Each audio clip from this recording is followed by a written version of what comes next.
Welcome to today's episode, where we journey back to the very dawn of human consciousness to answer one of the most profound questions in history. How did the first religions shape human civilization? Picture this. It's approximately 70,000 years ago in what is now South Africa. Inside a cave called Blombos, a small group of Homo sapiens gathers around a flickering fire. They're not just surviving, they're creating. They carve intricate patterns into pieces of ochre, patterns that serve no practical purpose for hunting or shelter. They're making something beautiful, something symbolic, something that hints at a world beyond the physical realm they can see and touch. This moment, multiplied across thousands of generations and countless human communities, represents the birth of something extraordinary, religious thought. But here's the staggering truth that we'll explore today. This wasn't just about believing in gods or spirits. The development of religious belief fundamentally altered the trajectory of human evolution and became invisible architecture upon which all of civilization was built. Why did humans, alone among all species, develop complex religious beliefs? How did these beliefs transform scattered bands of hunter-gatherers into the architects of cities, empires, and cultures that would span millennia? What drove people to construct massive pyramids, develop written language, create legal codes, and establish social hierarchies, all in service of the divine? Today, we're going to trace the epic journey of religion from its mysterious origins in prehistoric darkness, through its explosive transformation into the organized faiths that built empires and shaped the ancient world. We'll witness the moment humans first buried their dead with ceremony, walk through the temples of the first gods, stand beside the prophets who challenged old orders, and understand how religious belief became the catalyst for almost every major development in human civilization, from agriculture to architecture, from writing to warfare, from art to astronomy. This is the story of how humanity's search for meaning became the foundation of everything we call civilization. Chapter 1. The Birth of the Sacred. The story of religion begins not in temples or with sacred texts, but in the minds of our ancient ancestors as they grappled with the fundamental mysteries of existence. Around 100,000 years ago, something unprecedented happens in human evolution. Our ancestors begin to demonstrate symbolic thinking, the cognitive foundation that will eventually give birth to religious belief. In the Qafzeh Cave in Israel, archaeologists discover something extraordinary: deliberately buried bodies dating back 90,000 years. These aren't simple disposals of the dead. The bodies are positioned carefully, accompanied by tools, ochre pigments, and animal bones. This is evidence of something profound.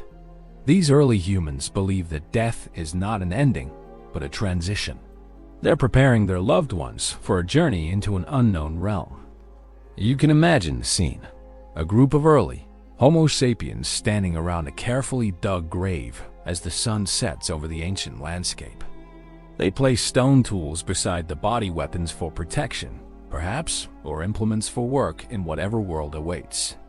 They sprinkle red ochre, a pigment that may represent blood or life force, over the deceased. Someone, perhaps a person who holds special knowledge or authority, speaks words we'll never know, but which carry immense meaning for this community. This moment represents a cognitive revolution. These humans are contemplating their own mortality, imagining an existence beyond death, and creating rituals to honor and manage this transition. But burial practices are just the beginning. In caves across Europe, Africa, and Asia, early humans are creating art that hints at a rich spiritual life. The cave paintings of Lascaux, Chauvet, and Altamira, dating back 30,000 to 40,000 years, aren't mere decorations or hunting guides. Many depict hybrid creatures, part human, part animal, that suggest shamanic traditions where spiritual specialists travel between the world of humans and the world of spirits. In Lascaux's famous Shaft of the Dead Man, we see what may be humanity's first religious narrative. A human figure with a bird's head lies before a wounded bison, while a bird on a stick stands nearby. Scholars debate its meaning, but many see evidence of shamanic ritual, perhaps depicting a shaman's soul journey or a hunting magic ceremony. These prehistoric people are animists. They perceive the natural world as alive with spiritual forces. Every animal, every tree, every river, every stone possesses its own spirit or essence. This isn't primitive superstition. It has a sophisticated worldview that makes perfect sense for people whose survival depends on intimate knowledge of their environment. The spirits of animals must be respected and appeased before a hunt. The forces of weather and season must be honored. The transition between life and death must be managed through ritual. Around 40,000 years ago, we find the first evidence of what may be shamans, religious specialists who serve as intermediaries between the human and spirit worlds. The famous sorcerer figure in France's Qafzeh Cave, a strange hybrid of human and various animals, likely represents such a spiritual practitioner. These shamans undergo altered states of consciousness through rhythmic drumming, dancing, fasting, or psychoactive plants, believing they can communicate with spirits, heal the sick, ensure successful hunts, and maintain cosmic balance. Archaeological sites across Eurasia reveal small Venus figurines, female forms with exaggerated reproductive features dating back 30,000 years. These objects, like the famous Venus of Willendorf, suggest veneration of female fertility and perhaps the earliest concepts of mother goddesses. For prehistoric peoples living precarious existences, fertility of women, of animals, of the land represents survival itself. Religious belief and practice emerge as ways to influence and honor these vital forces. The cognitive leap that enables religious thinking also enables other uniquely human capabilities. Language becomes more sophisticated, allowing people to share complex ideas about invisible forces and abstract concepts. Social groups grow larger and more complex as shared beliefs and rituals create bonds between unrelated individuals. Art, music, and storytelling flourish as vehicles for religious expression and transmission of spiritual knowledge. Consider the challenge these early humans face. They possess powerful brains capable of recognizing patterns, anticipating futures, and imagining alternatives. This gift of consciousness comes with a terrible curse: the knowledge of their own mortality, the unpredictability of nature, the suffering of disease and injury, the mystery of dreams and altered states. Religion emerges as humanity's first systematic attempt to make sense of these challenges, to exert some control over an unpredictable world, and to create meaning in the face of chaos and death. But prehistoric religion does more than comfort anxious minds. It begins to shape human society in fundamental ways.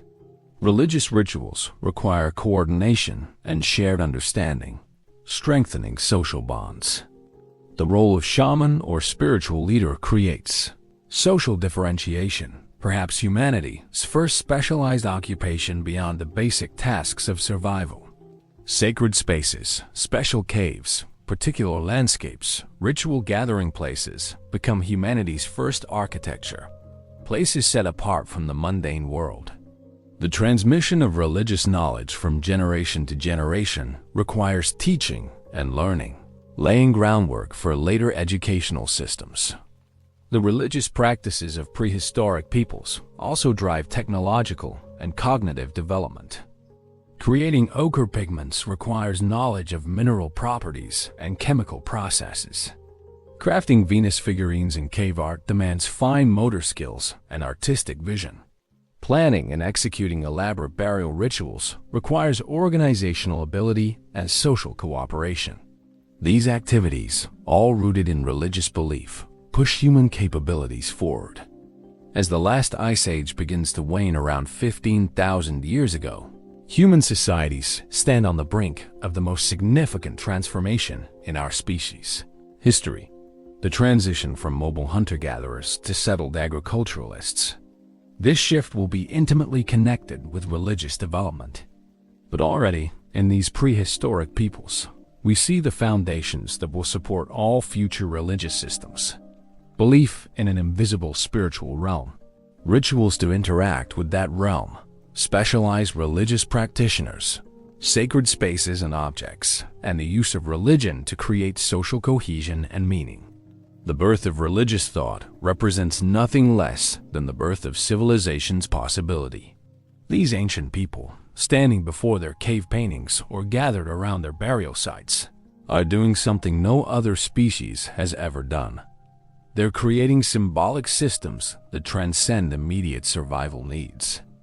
They're building cultures that can accumulate and transmit knowledge across generations. They're asking the questions that will drive human development for millennia. Why are we here? What happens when we die? How should we live? What forces control our fate? The answers they develop may seem primitive to modern minds, but the questions themselves are eternal, and the act of asking them transforms our ancestors from clever animals into something unprecedented. Religious beings who will use their beliefs to reshape the world. Chapter 2. The Agricultural Revolution around 10,000 BCE. In a region known as the Fertile Crescent, stretching from modern-day Iraq through Syria and into Turkey, human beings make a decision that will change everything. They stop wandering and start farming. This Neolithic revolution represents far more than a change in food procurement. It triggers a religious transformation that lays the groundwork for civilization itself. The transition from hunting and gathering to agriculture doesn't happen overnight or everywhere at once. But when it occurs, it fundamentally alters humanity's relationship with the divine. Hunter-gatherers live in small, mobile groups of perhaps 20 to 50 people, following animal migrations and seasonal plant resources. Their religious life, as we've seen, centers on animistic beliefs and shamanic practices. But farming requires something entirely different. It demands that people stay in one place, invest labor in future harvests, develop new social organizations, and most critically, develop new relationships with the forces that control their survival.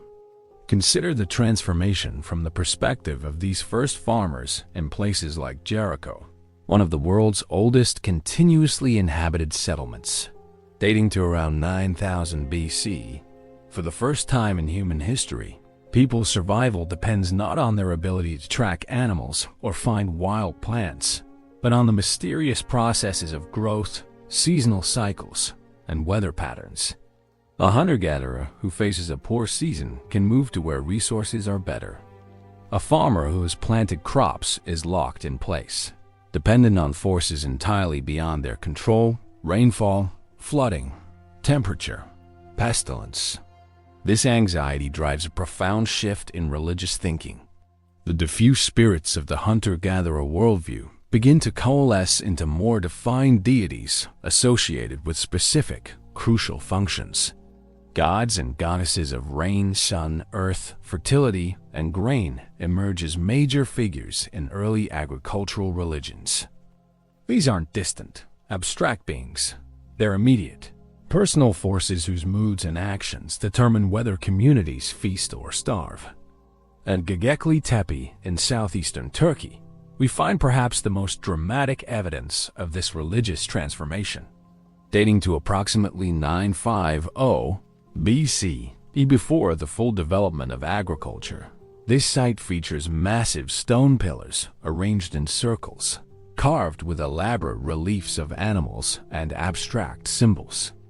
The effort required to quarry, transport, carve, and erect these megaliths, some weighing up to 20 tons, is staggering. No permanent settlement exists here. This is a purely ceremonial site.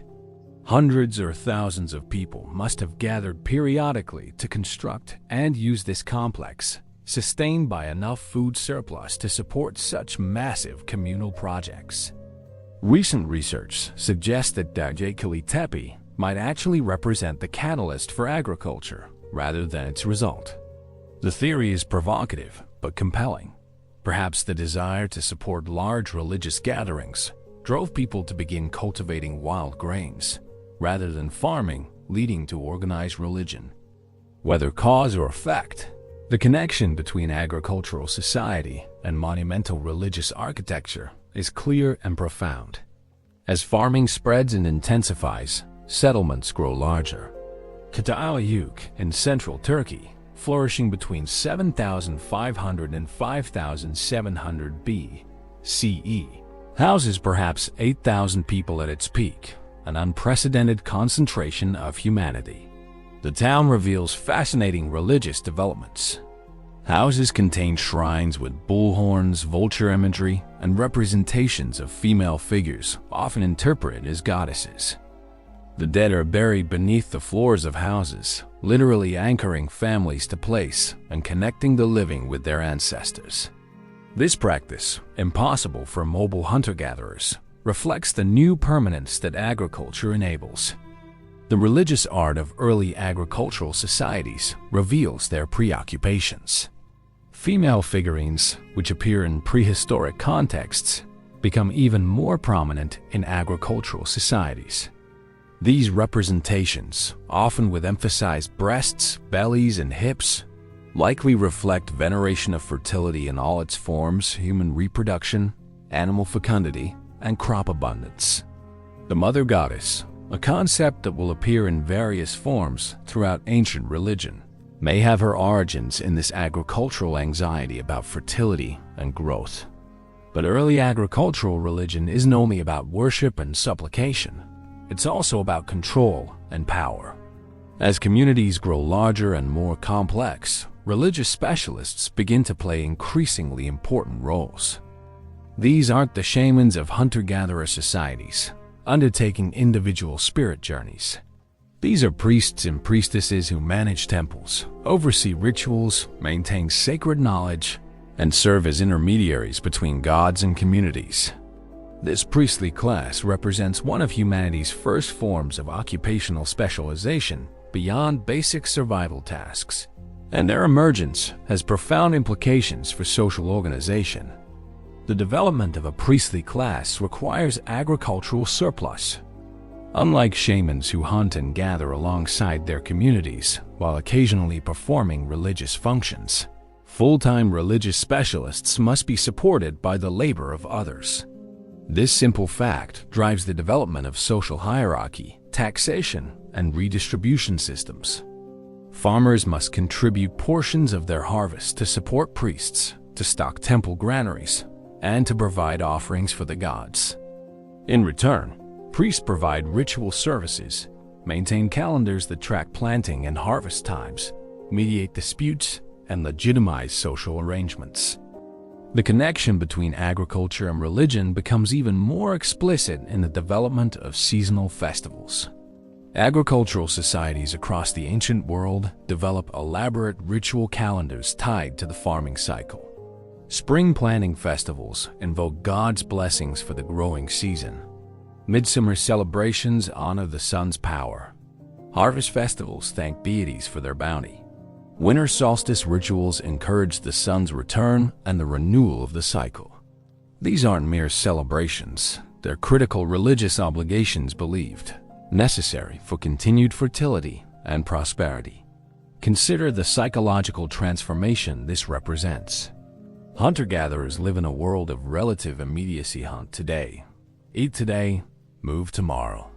Agricultural peoples live in a world of delayed gratification and long-term planning. Plan in spring, tend through summer, harvest in fall, preserve for winter. This requires discipline, coordination, and faith that the future will come as expected. Religious ritual provides the psychological structure to support this new way of living. The regular rhythm of religious festivals throughout the year reinforces the agricultural calendar and creates confident expectation of the cycle's continuation. Agricultural religion also begins to develop more elaborate mythologies, explaining the world's origins and workings. The Neolithic mind grapples with questions that hunting and gathering societies face differently. Why do plants die in winter and return in spring? What causes floods that can destroy crops or droughts that wither them? How did agriculture itself begin? Myths emerge that personify these processes as divine beings whose stories explain natural phenomena. The dying and rising god, a deity who descends to an underworld and returns, bringing fertility back to the land, becomes a common motif in agricultural religions from the Mediterranean to Mesopotamia. The shift to agriculture also transforms concepts of land and territory.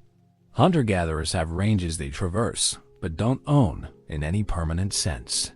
Farmers invest labor in specific plots, clearing, plowing, irrigating, building. This creates the concept of land ownership, and by extension, the idea of territory that must be defended. Religious belief sanctifies this new relationship with land.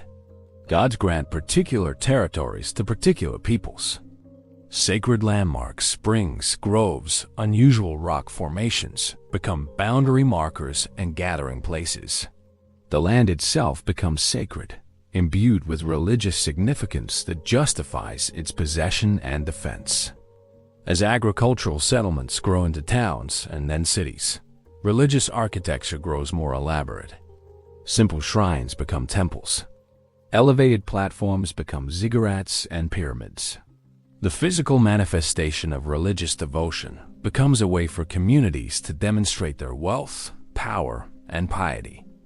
The largest, most impressive structures in early agricultural societies are almost invariably religious in nature temples. Ritual platforms, astronomical observatories oriented to track celestial events important for agricultural timing. The agricultural revolution creates the conditions for civilization permanent settlements, population growth, occupational specialization, surplus production, social hierarchy, and monumental architecture. But these developments don't occur in a secular context. They're driven by, justified by, and organized around religious belief and practice. The first gods of agriculture don't just emerge alongside farming.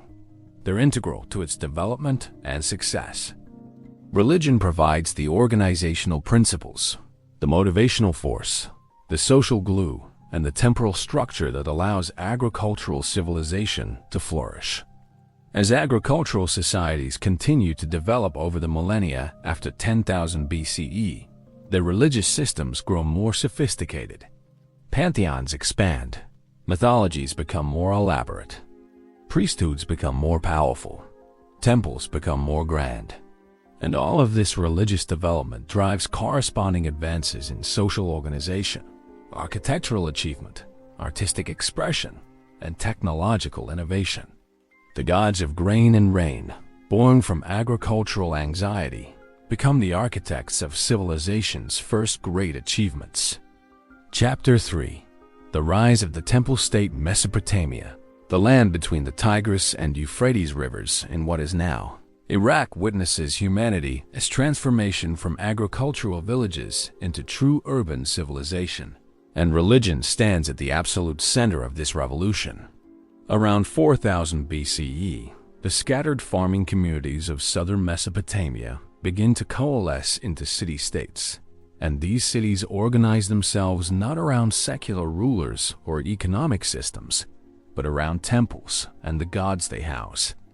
The Sumerian city of Uruk, flourishing around 3500 BCE, exemplifies this temple-centered civilization. At its heart stands the precinct of Inanna, an enormous temple complex dedicated to Inanna, goddess of love, war, and fertility. The temple doesn't just dominate the city architecturally, it dominates economically, socially, and politically. The temple owns vast tracts of agricultural land, employs hundreds or thousands of workers, operates workshops producing textiles and other goods, and controls much of the city's wealth. The high priest or priestess of Inanna wields power that rivals or exceeds any secular authority. This pattern repeats across Mesopotamia. Each city-state centers on a temple to its patron deity: Enlil in Nippur, Enki in Eridu, Nanna in Ur. These aren't merely places of worship. They're complex economic institutions that manage irrigation systems, organize labor, redistribute resources, conduct trade, and maintain order. The temple literally is the state, or at the very least, no clear distinction exists between religious and secular authority. The architecture of these temples reveals their cosmic significance. Ziggurats' massive step platforms topped with shrines rise above the flat Mesopotamian plain like artificial mountains connecting earth to heaven. The ziggurat S-form encodes religious cosmology. It represents the primordial mound that emerged from the waters of chaos at creation, a bridge between the realm of humans below and gods above.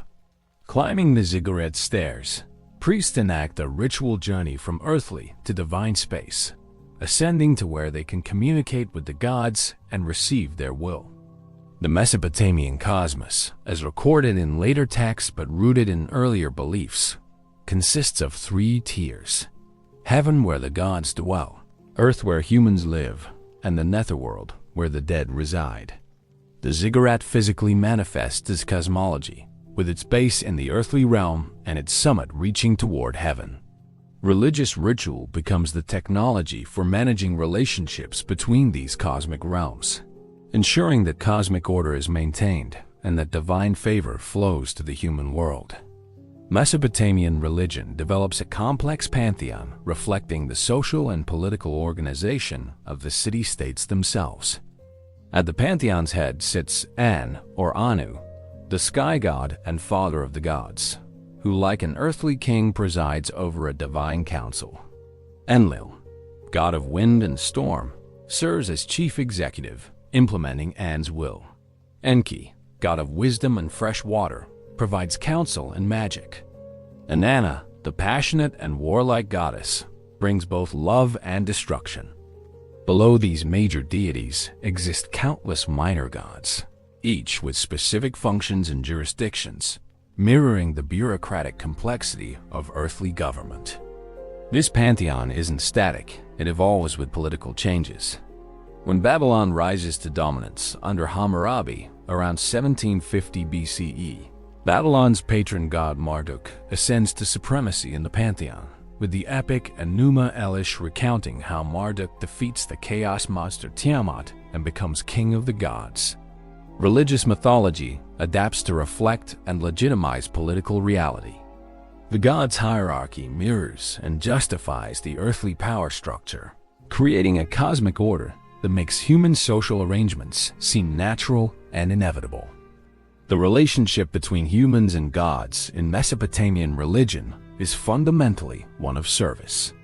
Myths describe how the gods created humans to be their workers, to provide them with food, drink, and worship, freeing the gods from labor. This theology perfectly reflects and justifies temple economic organization.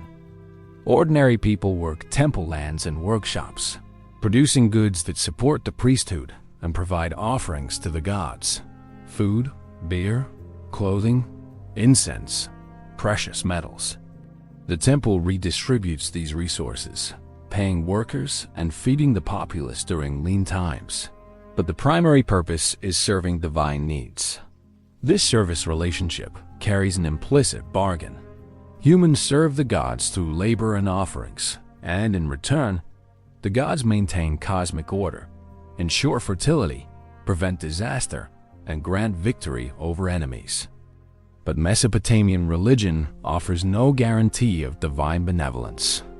The gods are powerful but capricious, subject to moods and conflicts among themselves.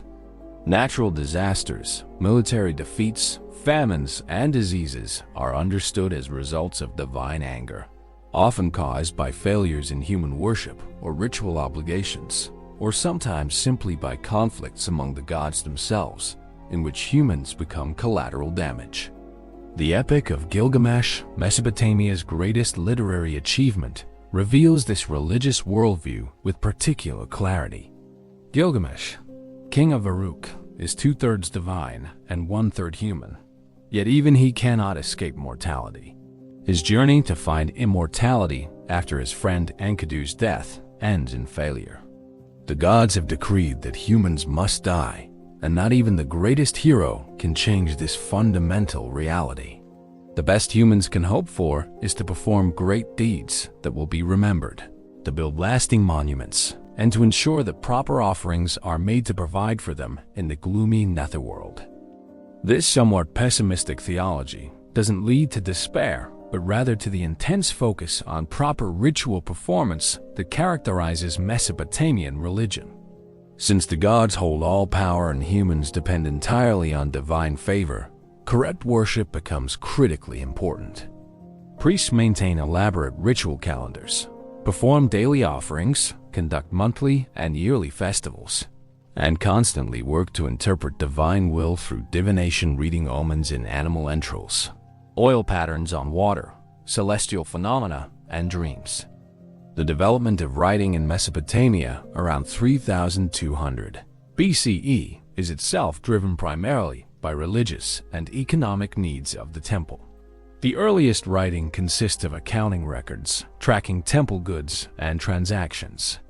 But literacy quickly expands to record religious texts, hymns, prayers, myths, rituals, omen collections, and incantations. Writing allows religious knowledge to be standardized, preserved, and transmitted across generations with unprecedented accuracy.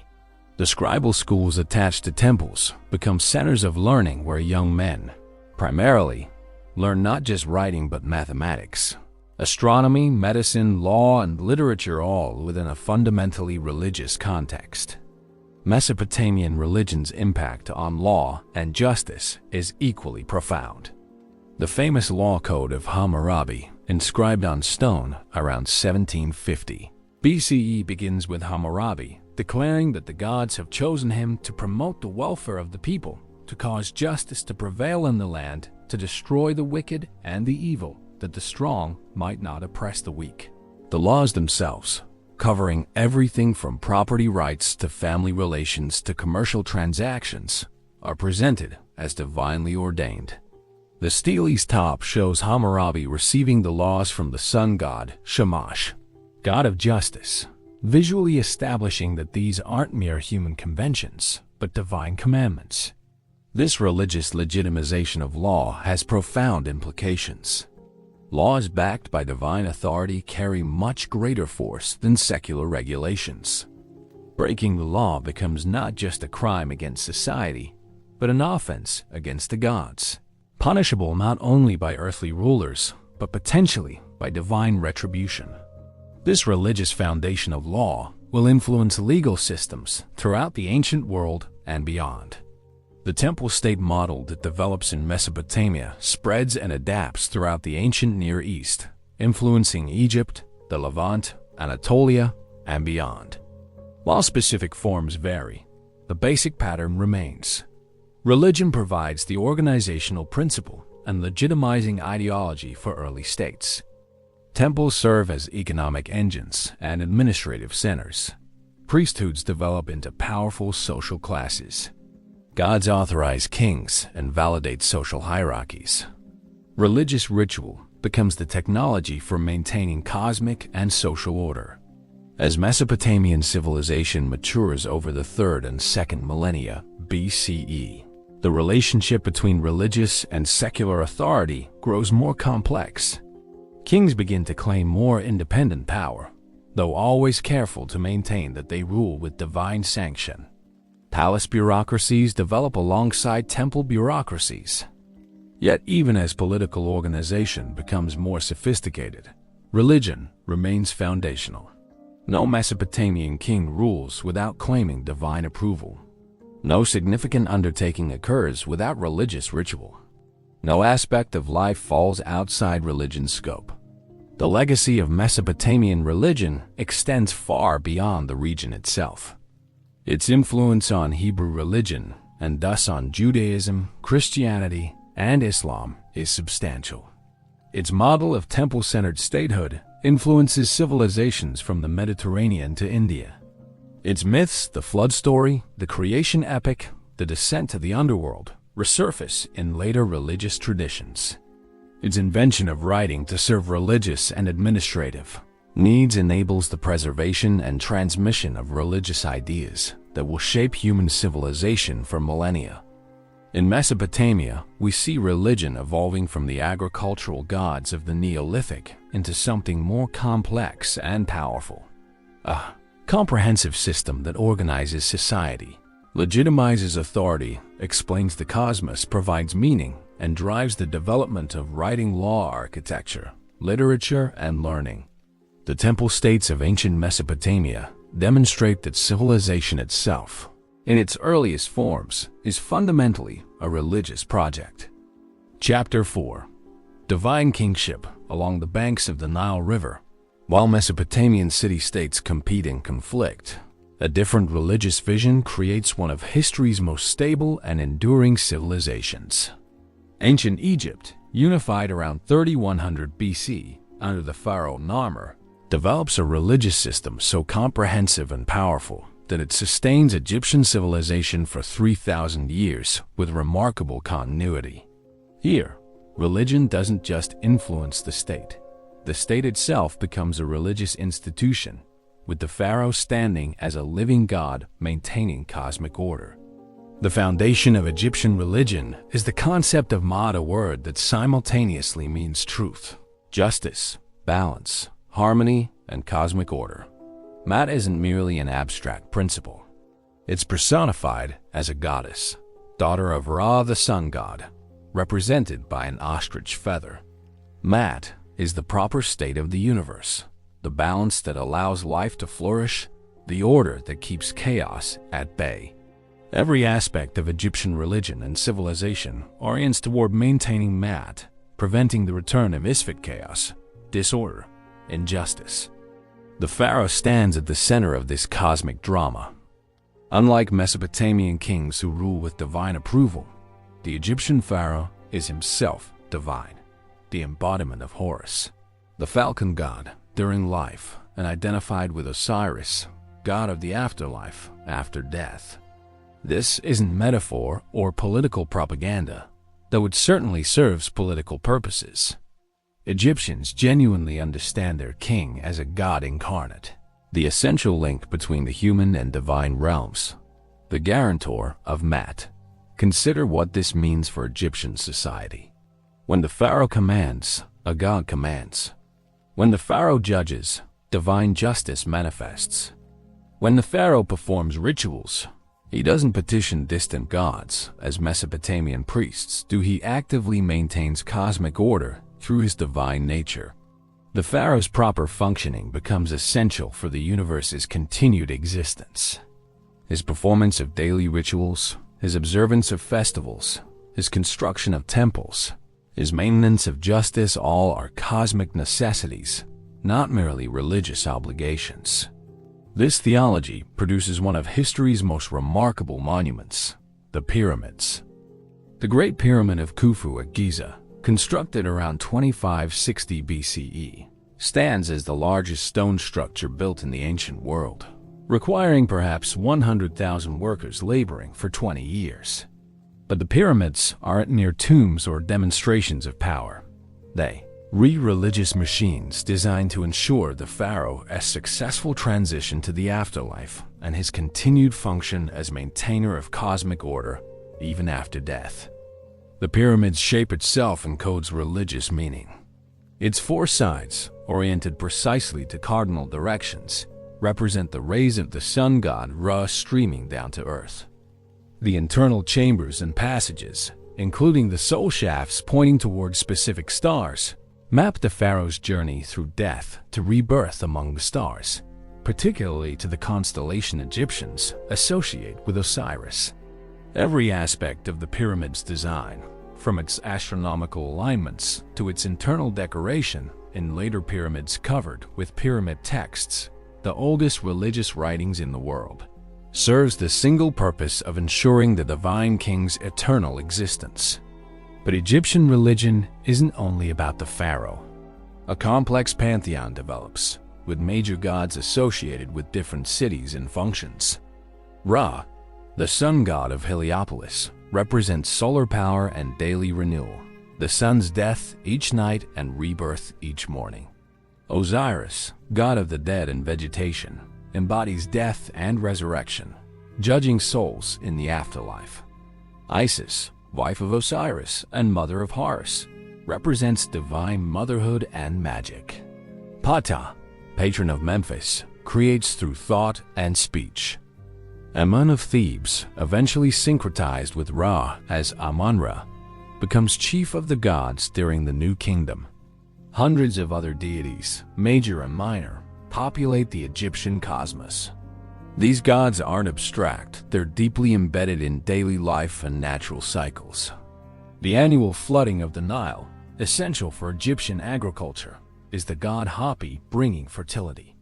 The daily journey of the sun across the sky is Rio sailing his solar bark, battling the chaos serpent Apophis each night in the underworld before emerging victorious at dawn. The seasons themselves are divine manifestations: Akhet, inundation; Pere, emergence, growth; and Shemu, harvest, each with associated gods and festivals. Egyptian temples, unlike Mesopotamian ziggurats, are primarily places for public worship, but rather houses for the gods. The temple design reflects this function. Massive pylons, gateway towers, mark the boundary between sacred and profane space. Open courtyards lead to hypostyle halls with towering columns like stone forests, their capitals carved as lotus blossoms or papyrus reeds, the plants of creation. As one progresses deeper into the temple, spaces become smaller, darker, more restricted, until reaching the innermost sanctuary where the god's statue resides in perpetual darkness, tended by priests who alone can enter this most sacred space. The daily temple ritual is elaborate and essential. Each morning, the high priest, representing the pharaoh, enters the sanctuary, breaks the seal on the god's shrine, awakens the deity with hymns, anoints and clothes the god's statue, and presents offerings of food and drink. This isn't symbolic worship. Egyptians believe the god's Ka, spiritual essence, actually consumes the spiritual essence of the offerings, sustaining the deity so the deity can sustain cosmic order. After the god feeds, the offerings are redistributed to priests and temple workers, creating an economic system similar to Mesopotamia's temple states, but embedded in different theological logic. Egyptian religion's most distinctive feature is perhaps its intense focus on the afterlife. While Mesopotamians envision a gloomy netherworld offering little comfort, Egyptians develop an elaborate theology of death and resurrection. Through proper mummification, correct burial rites, adequate funerary equipment, and sufficient magical spells, the deceased can achieve eternal life in the field of reeds, a paradise resembling the Nile Valley at its most abundant. But this afterlife isn't guaranteed. It must be earned and secured through religious knowledge and moral behavior. The Book of the Dead, a collection of spells and instructions for navigating the afterlife, reveals the journey's complexity. The deceased must pass through various gates, answer questions from guardian demons, recite correct formulas, and ultimately face the weighing of the heart. In the Hall of Two Truths, the jackal-headed god Anubis weighs the deceased's heart against the feather of Mat, while Thoth records the results and Ammit, the devourer, waits to consume those who fail. The deceased must recite the negative confession, listing sins they haven't committed. I have not killed. I have not stolen. I have not caused pain. I have not made anyone weep. I have not diminished food offerings in the temples. This judgment scene represents something new in religious history, an explicit moral component to the afterlife. Earlier religions certainly have ethical dimensions, but Egyptian religion directly links moral behavior during life to fate after death. This connection between ethics and eschatology, beliefs about death and afterlife, will become increasingly important in later religious developments influencing Judaism, Christianity, and Islam. Around 1350 BCE, Pharaoh Amenhotep IV launches history's first recorded religious revolution. Rejecting the traditional pantheon, he proclaims the Aten, the visible disk of the sun, as the sole god, changes his name to Akhenaten, effective spirit of the Aten, builds a new capital at Amarna, and attempts to eradicate worship of other gods, particularly Amun of Thebes. The Amarna period represents perhaps the first attempt at monotheism, or at least monolatry, worship of one god while acknowledging others' existence. Akhenaten's revolution fails. After his death, his successor Tutankhamun, originally Tutankhaten, living image of the Aten, restores traditional religion, returning the capital to Thebes and the priesthood of Amun to power. Akhenaten's name is erased from king lists, his monuments destroyed, his religious texts obliterated. The experiment in monotheism ends, but it raises provocative questions about religion's relationship to power. Was Akhenaten a genuine religious visionary, or was his reform primarily a political move to break the powerful Amun priesthood's power? Likely, both religious conviction and political calculation rarely exist in pure separation. The failure of Akhenaten's reform demonstrates the profound integration of traditional religion into Egyptian society. Religion isn't merely a set of beliefs that can be changed by royal decree. It's woven into every aspect of existence. The traditional gods appear on amulets protecting children, in spells healing the sick, in contracts guaranteeing oaths, in the rhythms of agricultural work, in the architecture of every town, in the stories that explain the world. To reject these gods isn't just to change theology, it's to tear apart the fabric of civilization itself. Yet Akhenaten's brief monotheistic experiment may have had lasting influence beyond Egypt. Some scholars speculate that Moses, if he was a historical figure, might have been influenced by Atenism, though this remains highly controversial and unprovable. What's certain is that Egypt's religious innovations, its moral afterlife judgment, its advanced theology, its monumental religious architecture influence surrounding cultures profoundly. Egyptian religion also pioneers what we might call personal piety, individual relationship with the divine beyond state rituals and priestly mediation. Letters to the dead, written on pottery bowls and placed in tombs, show ordinary Egyptians asking deceased relatives to intercede with the gods on their behalf. Votive offerings at shrines show people making personal petitions to deities. Dream interpretation manuals help individuals understand divine messages.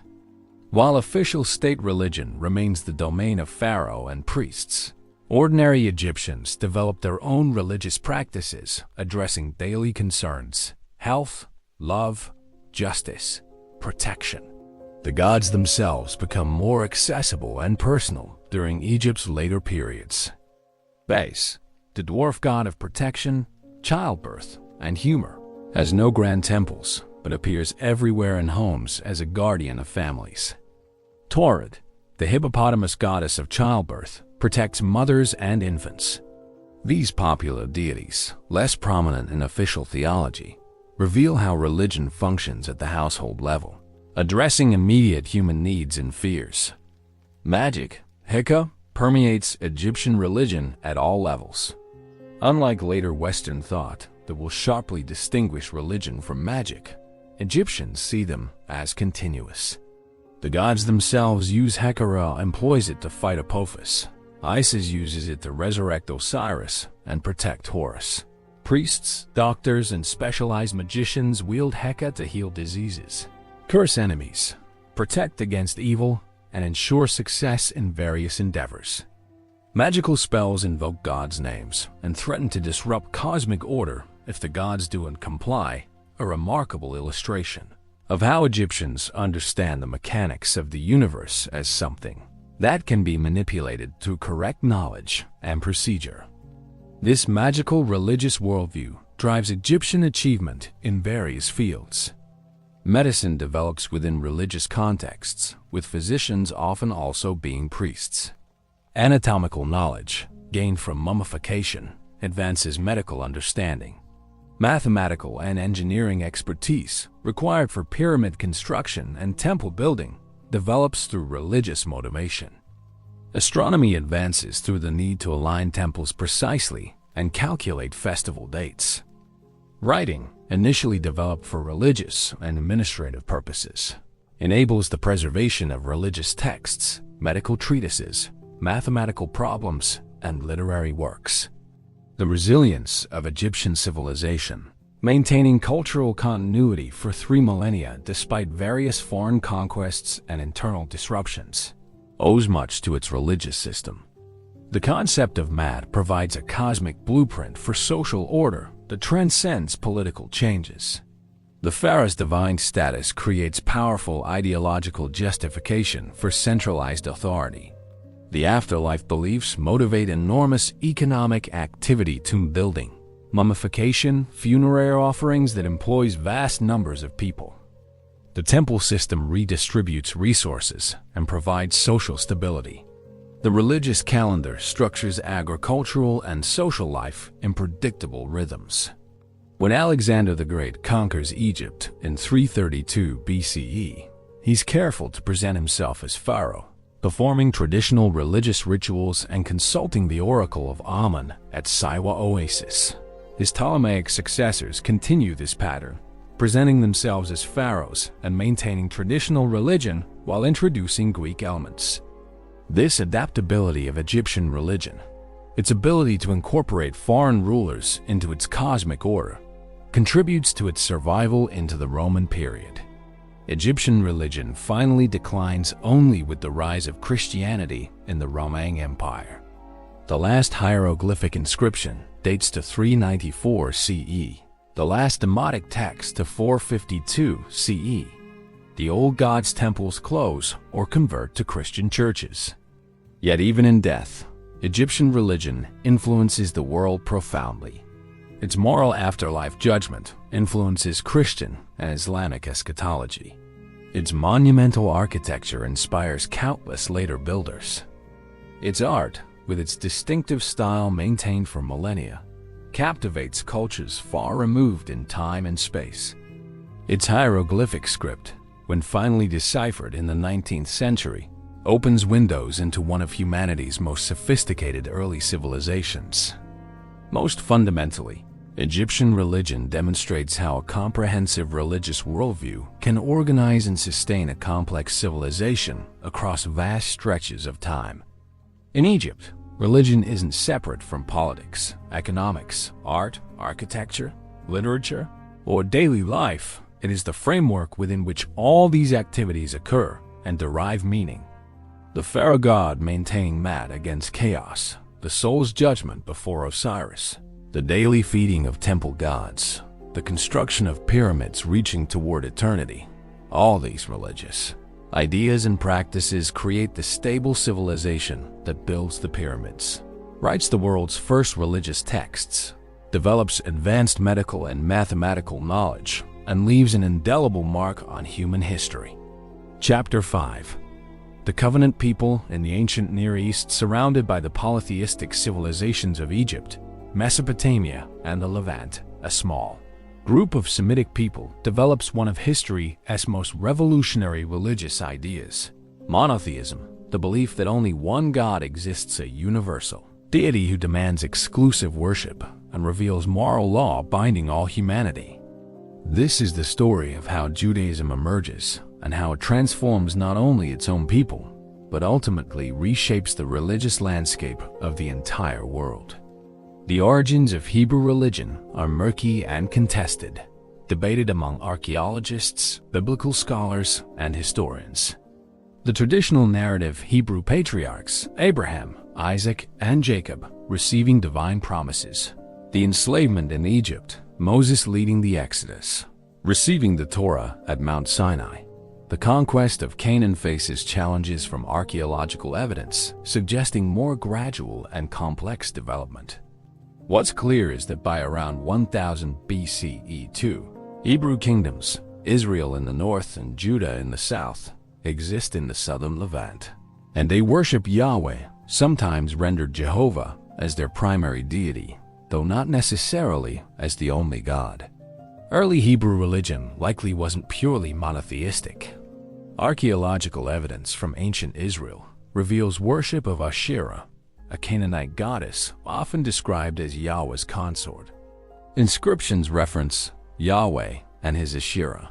The Hebrew Bible itself, the though edited by later monotheists, preserves traces of this earlier polytheism, references to sons of God, descriptions of Yahweh presiding over divine councils, commandments against worshiping other gods that implicitly acknowledge these gods' existence.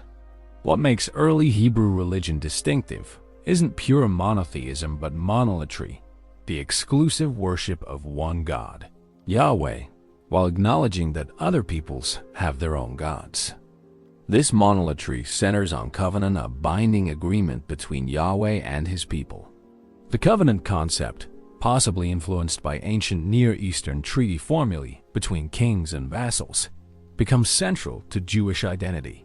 Yahweh chooses the Hebrew people as his own possession, promises them land and descendants, and demands in return exclusive loyalty, obedience to his laws, and proper worship.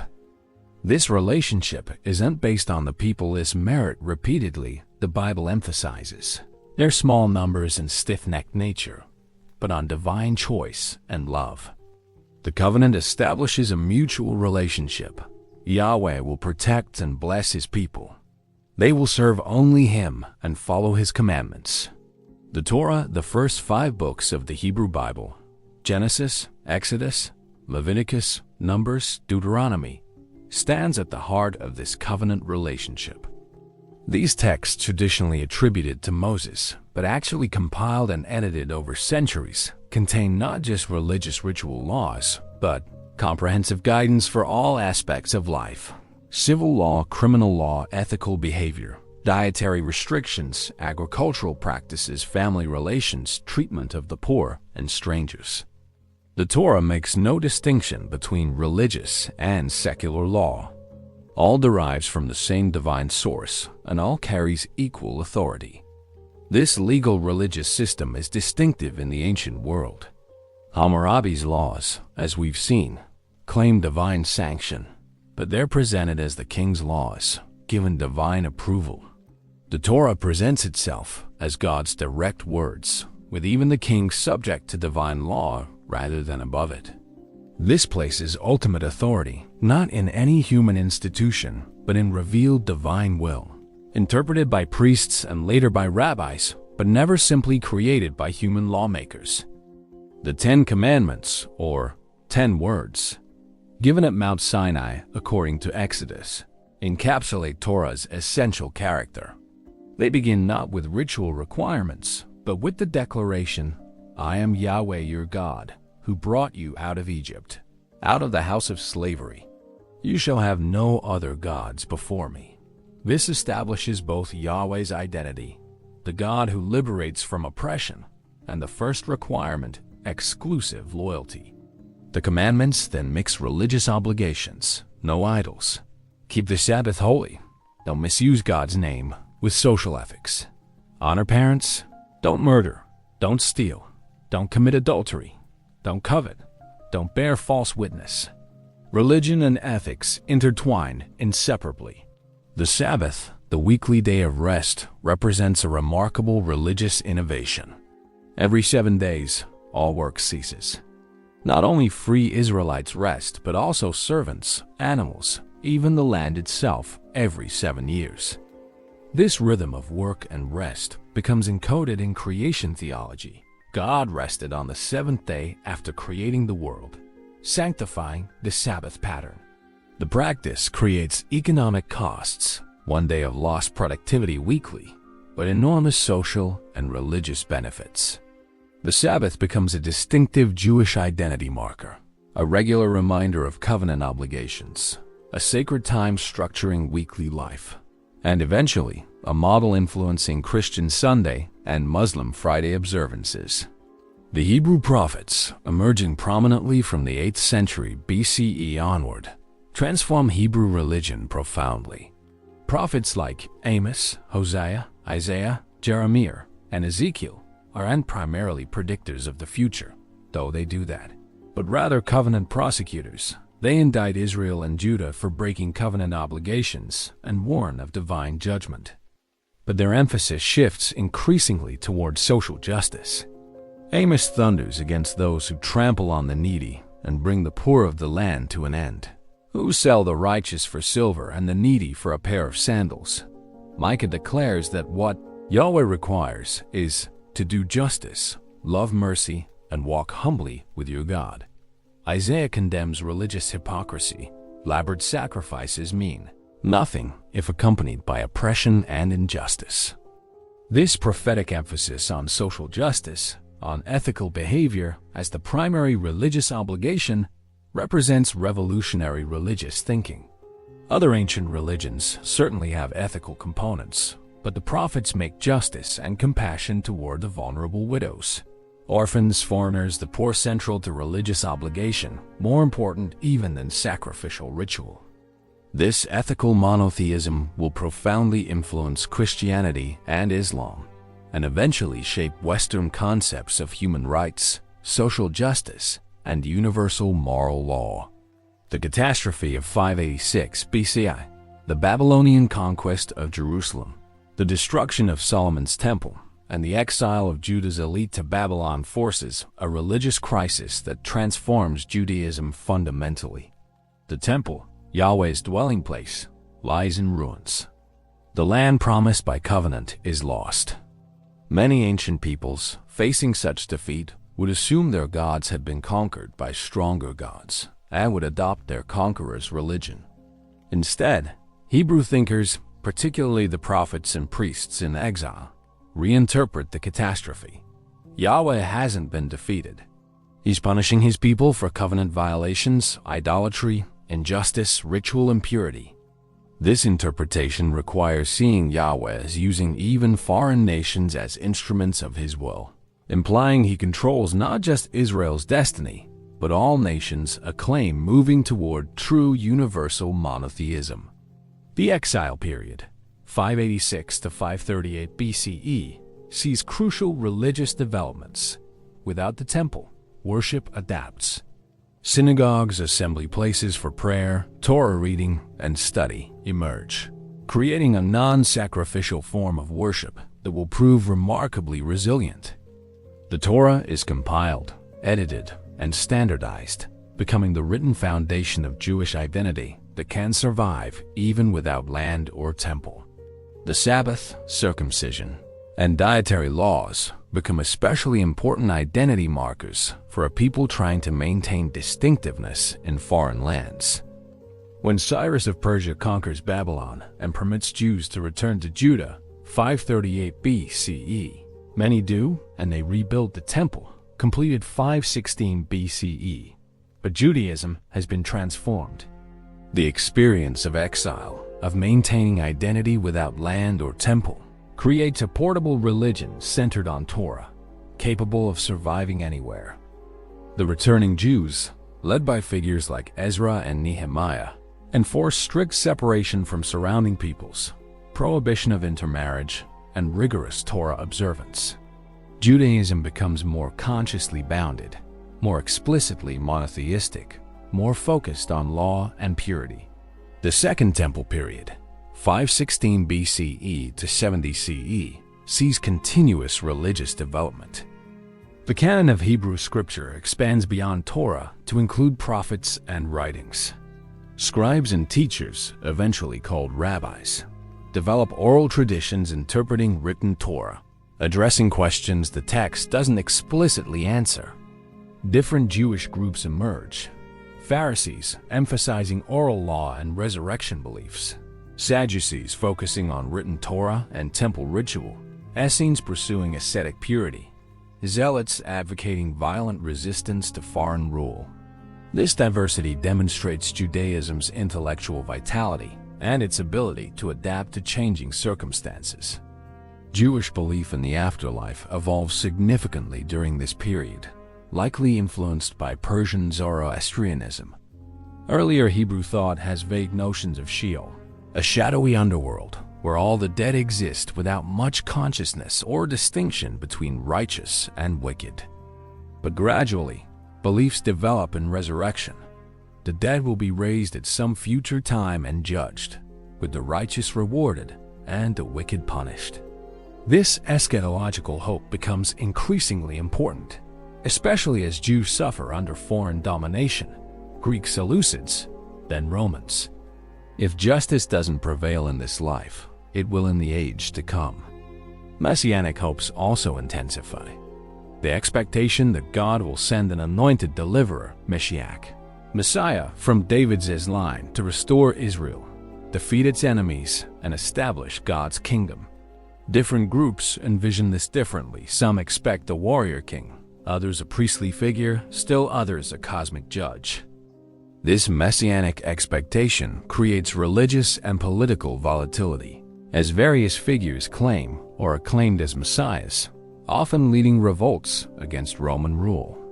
The Romans destroy the Second Temple in 70 CE following a massive Jewish revolt, a catastrophe as devastating as the Babylonian destruction 6 centuries earlier. Once again, Judaism must adapt to survive without its central institution. The Pharisaic movement, led by rabbis, becomes Judaism's mainstream. They emphasize Torah study, prayer, and righteous living as substitutes for temple sacrifice. The synagogue becomes definitively central. The oral traditions are eventually written down in the Mishnah around 200 CE, and Talmud completed around 500 CE, creating a vast legal and interpretive literature that allows Judaism to function as a comprehensive way of life without temple or homeland. Judaism's influence on world history vastly exceeds the Jewish people's small numbers. Its core ideas, monotheism, divine revelation of moral law, covenant between God and people, prophetic social justice, messianic hope, resurrection, and final judgment, become foundations for Christianity and Islam, together claiming over half the world's current population. Its emphasis on study and literacy creates communities highly educated, even in periods when illiteracy prevails elsewhere. Its legal reasoning and interpretive methods influence Western legal thought. Its biblical narratives, filtered through Christianity, shape Western literature, art, and culture. But perhaps Judaism's most revolutionary contribution is the idea that ultimate reality is moral, that the universe's creator cares about justice, compassion, and human behavior toward one another. Earlier religions certainly have ethical dimensions, but Judaism makes ethics central, declares that God himself is just and demands justice, and insists that religious ritual without ethical behavior is worthless. This ethical monotheism, developed over centuries by Hebrew prophets and teachers, challenges humanity to see religion not primarily as technique for obtaining divine favors, but as call to moral transformation and social justice. The small covenant people, repeatedly conquered and dispersed, developing religion in the shadow of great empires, nevertheless create religious ideas that reshape the world. The God who speaks to Abraham, who liberates slaves from Egypt, who gives Torah at Sinai, who sends prophets to demand justice, who promises a future of redemption, this God becomes through Judaism's daughter religions, Christianity and Islam, the God worshipped by billions. The particular covenant between Yahweh and Israel becomes the template for understanding humanity's relationship with the divine. The story of a small people's struggle to remain faithful to their God becomes, improbably, one of the most influential stories in human history. Chapter 6. The Dharmic Revolution. While Hebrew prophets preach ethical monotheism in the Levant, and Greek philosophers begin questioning traditional religion in the Aegean, the Indian subcontinent witnesses its own profound religious revolution. Between roughly 800 and 200 BCE, a period sometimes called the Axial Age, Indian religious thought undergoes transformations that will influence billions of people across Asia and eventually the world. This is the era when Hinduism, already ancient, develops its classical philosophical systems, and when Siddhartha Gautama founds Buddhism, offering a radical reinterpretation of religious life. The Indus Valley Civilization, circa 3300 to 1300 BCE, centered in what is now Pakistan and Northwest India, leaves tantalizing hints of early religious practice figures in yogic postures, symbols that might represent early versions of Hindu gods, ritual bathing facilities, suggesting purity concerns. But we cannot read their script, so their religious ideas remain mysterious. What we know as Hinduism develops primarily from the Vedic religion brought by Indo-Aryan peoples who migrate into India around 1500 BCE. The Vedas, four collections of hymns, rituals, and philosophical speculation, composed between roughly 1500 and 500 BCE, form the foundation of Hindu tradition. The earliest, the Rig Veda, contains over 1,000 hymns to various deities: Indra, the warrior god of storms; Agni, the fire god; Varuna, the cosmic order keeper; Soma, the sacred drink, and many others. These Vedic gods resemble the Indo-European pantheons of Greece and Rome, suggesting common ancestral roots. But they're not merely nature gods. They're cosmic principles and forces that maintain Rita, the cosmic order similar to Egyptian Mat. Vedic religion centers on sacrifice, yajna, elaborate rituals in which priests offer soma, clarified butter, grains, and sometimes animals into sacrificial fires while reciting precise Sanskrit mantras. These sacrifices aren't merely worship but cosmic maintenance.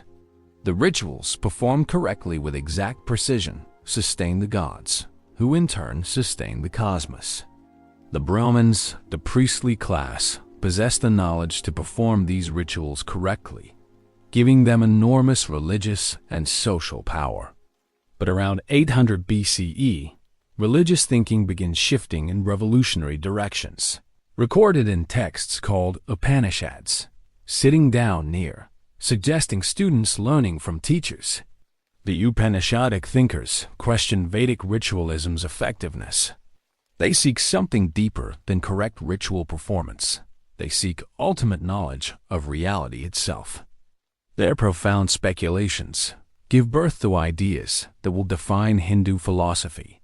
The Upanishads introduce or systematize concepts that become central to Hindu thought: Brahman, the ultimate reality; the cosmic soul, the absolute that underlies all existence; Atman, the individual soul or self, which the Upanishads daringly declare identical with Brahman; Tat Vam Asi, you are that; Karma, the law of cause and effect, whereby actions in this life determine future lives; Samsara, the cycle of death and rebirth through which souls transmigrate; and Moksha, liberation from samsara, the ultimate spiritual goal achieved through knowledge of Brahman Atman identity. These ideas transform religion from ritual manipulation of cosmic forces into a quest for ultimate knowledge and liberation. The question shifts from how do we please the gods to how do we escape the endless cycle of rebirth and suffering? The answer lies not in perfect ritual, but in spiritual knowledge, meditation, and disciplined practice. The social system called caste, varna yati, becomes increasingly rigid during this period, religiously justified by the concept of karma. One's birth into a particular caste results from actions in previous lives. The four main varnas, Brahmins, priests and teachers; Kshatriyas, warriors and rulers; Vaishyas, merchants and farmers; and Shudras, servants and laborers, plus the Dalits or untouchables outside the system, create a hierarchical social order presented as cosmic law. Each caste has its dharma, its duties, obligations, and proper behavior, and fulfilling one's dharma, even if lowly, is religiously meritorious. This religious legitimization of social inequality becomes one of history's most enduring and controversial religious social systems. Around 500 BC, in the context of these developing Hindu philosophical and social systems, Siddhartha Gautama, a prince of the Shakya clan in what is now Nepal, embarks on a spiritual quest that will result in Buddhism, one of the world's great religions. The traditional story, embellished over centuries, tells how Siddhartha, raised in luxury and shielded from life's harsh realities, encounters in succession an old man, a sick man, a corpse, and a wandering ascetic. These four sights reveal suffering's reality and inspire his spiritual search. At age 29, Siddhartha abandons his privileged life, leaving behind his wife and infant son, to seek liberation from suffering. He studies with various teachers, practices extreme asceticism, nearly starving himself to death. Finally, realizing that neither indulgence nor self-torture leads to liberation, he adopts a middle way between extremes. Sitting beneath a Bodhi tree in Bodh Gaya, he meditates through the night, facing various temptations and challenges from Mara, the personification of death and desire. At dawn, he achieves enlightenment, Bodhi, becoming the Buddha, the awakened one. What does the Buddha realize? His core teaching is encapsulated in the Four Noble Truths. 1. Life is characterized by dukkha, suffering, dissatisfaction, unsatisfactoriness. 2. Dukkha arises from tanha, craving, desire, attachment. 3. Dukkha can cease through the cessation of craving. 4. The path to cessation is the Eightfold Path: right understanding, right intention, right speech, right action, right livelihood, right effort, right mindfulness, right concentration. The Buddha's teaching is simultaneously conservative and revolutionary.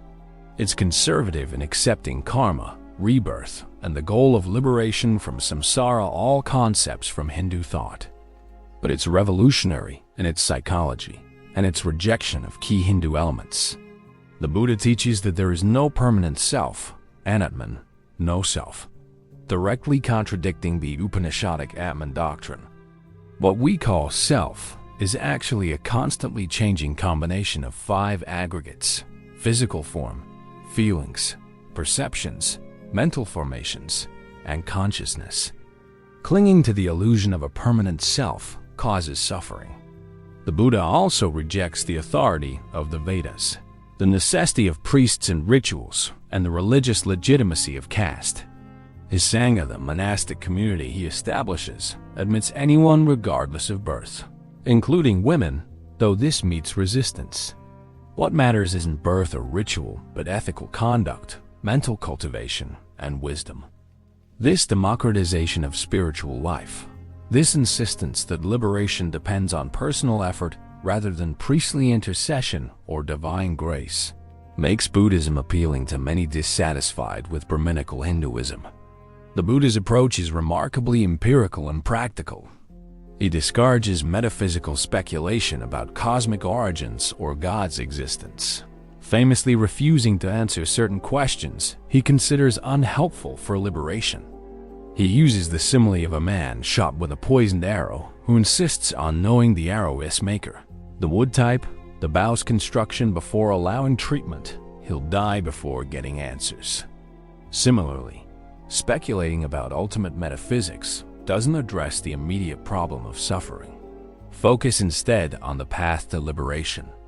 The Buddha teaches for 45 years, wandering across northern India, establishing monasteries, instructing disciples. His teaching spreads rapidly, especially among merchants and urban populations less invested in Vedic ritualism.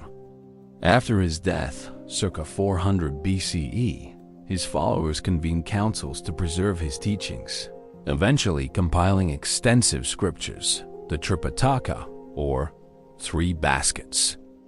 Buddhism splits into different schools: Theravada, teaching of the elders, claiming to preserve original Buddhism, predominates in Sri Lanka and Southeast Asia. Mahayana, great vehicle, develops new doctrines and scriptures, spreads through Central Asia to China, Korea, and Japan. Vajrayana, diamond vehicle, emerges in Tibet, incorporating tantric practices. Mahayana Buddhism innovates significantly, introducing the Bodhisattva ideal enlightened beings who postpone final liberation to help all sentient beings achieve enlightenment. This contrasts with the Arhat ideal of early Buddhism, individual liberation from suffering. Mahayana also develops elaborate pantheons of celestial Buddhas and Bodhisattvas, philosophical schools exploring the nature of emptiness, Shunyata, and eventually Pure Land Buddhism, teaching that faith in Amitabha Buddha ensures rebirth in his paradise where enlightenment is easily achieved. These developments make Buddhism more devotional and accessible while maintaining philosophical sophistication. Meanwhile, Hinduism continues developing, partially in response to Buddhist challenge. The great epics, Mahabharata and Ramayana, are composed over centuries, circa 400 BCE to 400 CE, embedding philosophical and religious teachings in compelling narratives. The Bhagavad Gita, part of the Mahabharata, becomes perhaps Hinduism's most beloved text. In it, warrior Arjuna, facing a battle against relatives and teachers, questions whether fighting is right. Krishna, revealed as an avatar of Vishnu, teaches that Arjuna must fulfill his warrior dharma, but with detachment from results, acting without selfish desire. The Gita synthesizes different paths to liberation: karma yoga, path of action; jnana yoga, path of knowledge; and bhakti yoga, path of devotion, teaching that various approaches suit different temperaments. Bhakti, intense devotional love for a personal deity, becomes increasingly central to Hinduism. While philosophical Hinduism explores impersonal absolute Brahman, popular Hinduism focuses on personal gods, primarily Vishnu, Shiva, and various forms of the goddess Devi. Devotees build temples, perform rituals, sing hymns, celebrate festivals, and tell myths about their chosen deities. This devotional Hinduism, emotionally engaging and requiring no elite philosophical knowledge, becomes accessible to all castes and spreads throughout Indian society. Hinduism's distinctive feature is its inclusiveness, its ability to incorporate diverse practices, beliefs, and deities into an overarching framework. Unlike Abrahamic religions with their emphasis on orthodoxy, correct belief, Hinduism emphasizes orthopraxy, correct practice, while tolerating enormous doctrinal diversity. Atheistic philosophical schools exist within the Hindu fold. Devotees may focus exclusively on one deity while acknowledging others' validity. What makes someone Hindu isn't adherence to specific doctrines, but participation in Hindu practices and acceptance of the Vedas' authority, at least nominally, and the social ritual system. The Hindu and Buddhist religious systems shape Indian civilization fundamentally. Their emphasis on karma and rebirth creates particular attitudes toward death, suffering, and social inequality. Their monastic traditions preserve and transmit knowledge.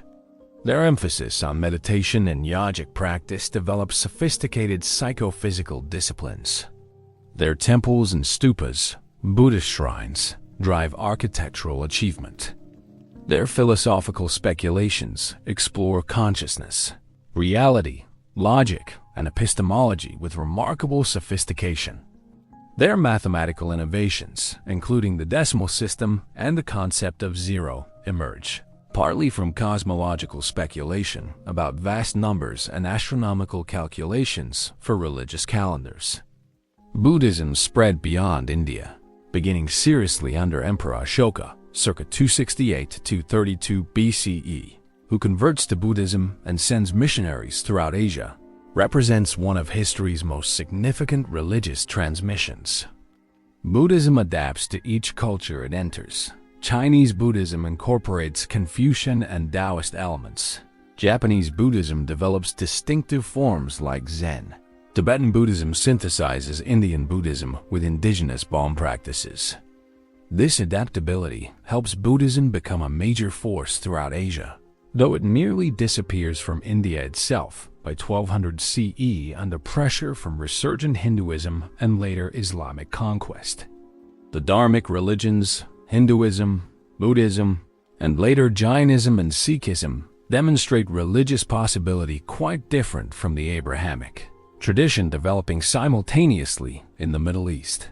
While Abrahamic religions emphasize covenant, revelation, divine command, and historical salvation, Dharmic religions emphasize eternal cosmic law, psychological liberation, meditation, and escape from history's cycles. While Abrahamic religions develop linear time and progressive history, Dharmic religions embrace cyclical time and recurring cosmic epochs. While Abrahamic religions focus on faith and obedience, Dharmic religions focus on knowledge and practice. Yet both traditions address the same fundamental human concern: suffering, death, meaning, morality, the nature of ultimate reality. The Indian subcontinent's religious revolution, like its Middle Eastern counterpart, transforms scattered religious impulses into comprehensive systems capable of organizing civilizations, preserving knowledge, inspiring art and architecture, providing meaning and moral guidance, and shaping the lives of billions across millennia. The search for liberation from suffering, articulated with particular clarity by the Buddha, but inherent in all Dharmic traditions, becomes one of humanity's great religious quests, shaping Asian civilization as profoundly as monotheism shapes the West. Chapter 7. The Mandate of Heaven. In the valleys of the Yellow and Yangtze rivers, Chinese civilization develops its own distinctive religious traditions, quite different from both Abrahamic and Dharmic systems, yet equally influential in shaping one of history's greatest civilizations. Ancient Chinese religion and the philosophical schools that emerge from it emphasizes harmony, order, ancestor veneration, and proper relationships rather than personal gods, individual salvation, or metaphysical speculation. This religious worldview will shape Chinese culture and, through China's influence, much of East Asia for over 3,000 years.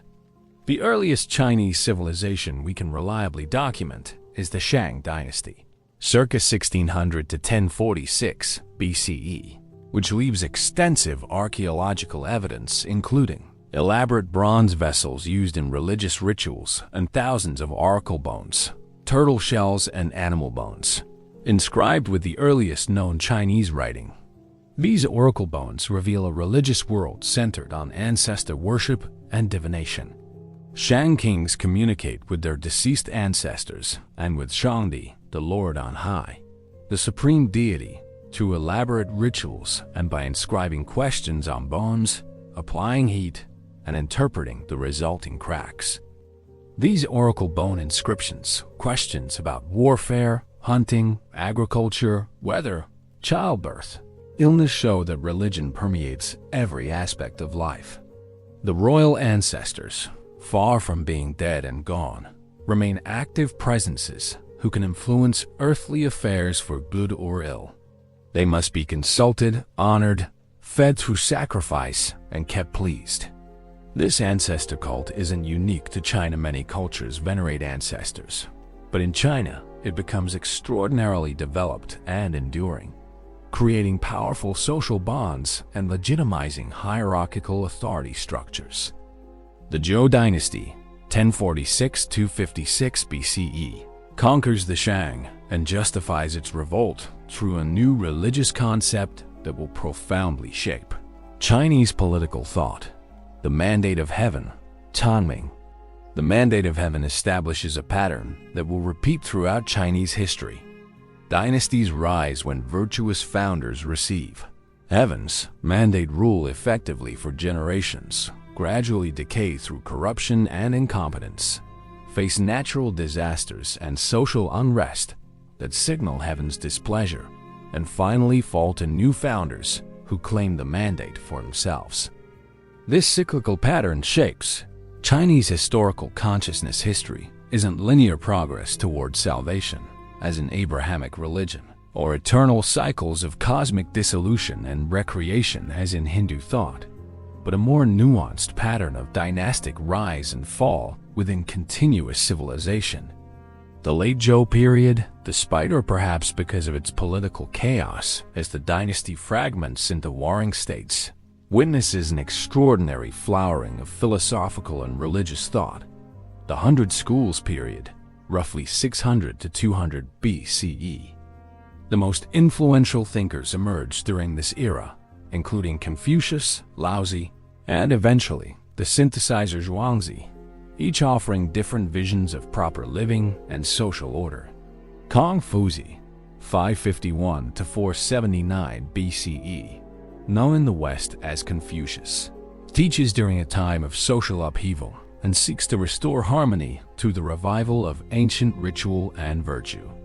Confucius isn't a religious prophet in the Western sense. He claims no special revelation, performs no miracles, speaks little about gods or afterlife. When asked about death and spirits, he replies, "Not yet understanding life, how can you understand death? And unable to serve people, how can you serve spirits?" His focus is relentlessly practical and this worldly. Confucius's core teaching centers on Ren, humaneness, benevolence, Li, ritual propriety, proper conduct, and the cultivation of Junzi, the exemplary person or noble person. He envisions society as a network of relationships, each with reciprocal obligations: ruler-subject, parent-child, husband-wife, elder-younger, friend-friend. When each person properly fulfills their role with appropriate virtue, society achieves harmony. The path to such society begins with self-cultivation, studying classical texts, practicing ritual, developing virtue, rectifying one's conduct. Confucius reveres antiquity, particularly the early Zhou period, viewing it as a golden age of proper ritual and virtuous rulership. He positions himself not as innovator, but as transmitter of ancient wisdom. Yet his creative interpretation of tradition is itself innovative. His emphasis on moral merit rather than birth as the basis for leadership, while not challenging social hierarchy directly, introduces potentially revolutionary ideas. He teaches that anyone can become a Junzi through education and self-cultivation, making virtue rather than aristocratic birth the true nobility. After Confucius's death, his disciples compile his sayings in the Analects, and Confucianism develops into a comprehensive philosophical system through later thinkers, particularly Mencius, 372 to 289 BCE, and Zunzi, 310 to 219 BCE. Mencius argues that human nature is originally good, requiring only proper cultivation to flourish. Zunzi argues that human nature is originally selfish, requiring rigorous education and ritual to transform. Despite their differences, both affirm Confucianism's core values: the importance of education, ritual propriety, filial piety, and virtuous governance. Confucianism becomes more than philosophy. It becomes a comprehensive way of life, a civil religion organizing Chinese society. The examination system that eventually develops, fully established during the Tang dynasty, bases selection of government officials on mastery of Confucian classics, creating a meritocratic bureaucracy united by shared values and classical education. Confucian emphasis on filial piety reinforces family bonds and ancestor veneration. Confucian propriety structures social interactions at every level. While Confucianism doesn't deny gods or spirits, it focuses human attention on earthly relationships and social harmony rather than supernatural salvation.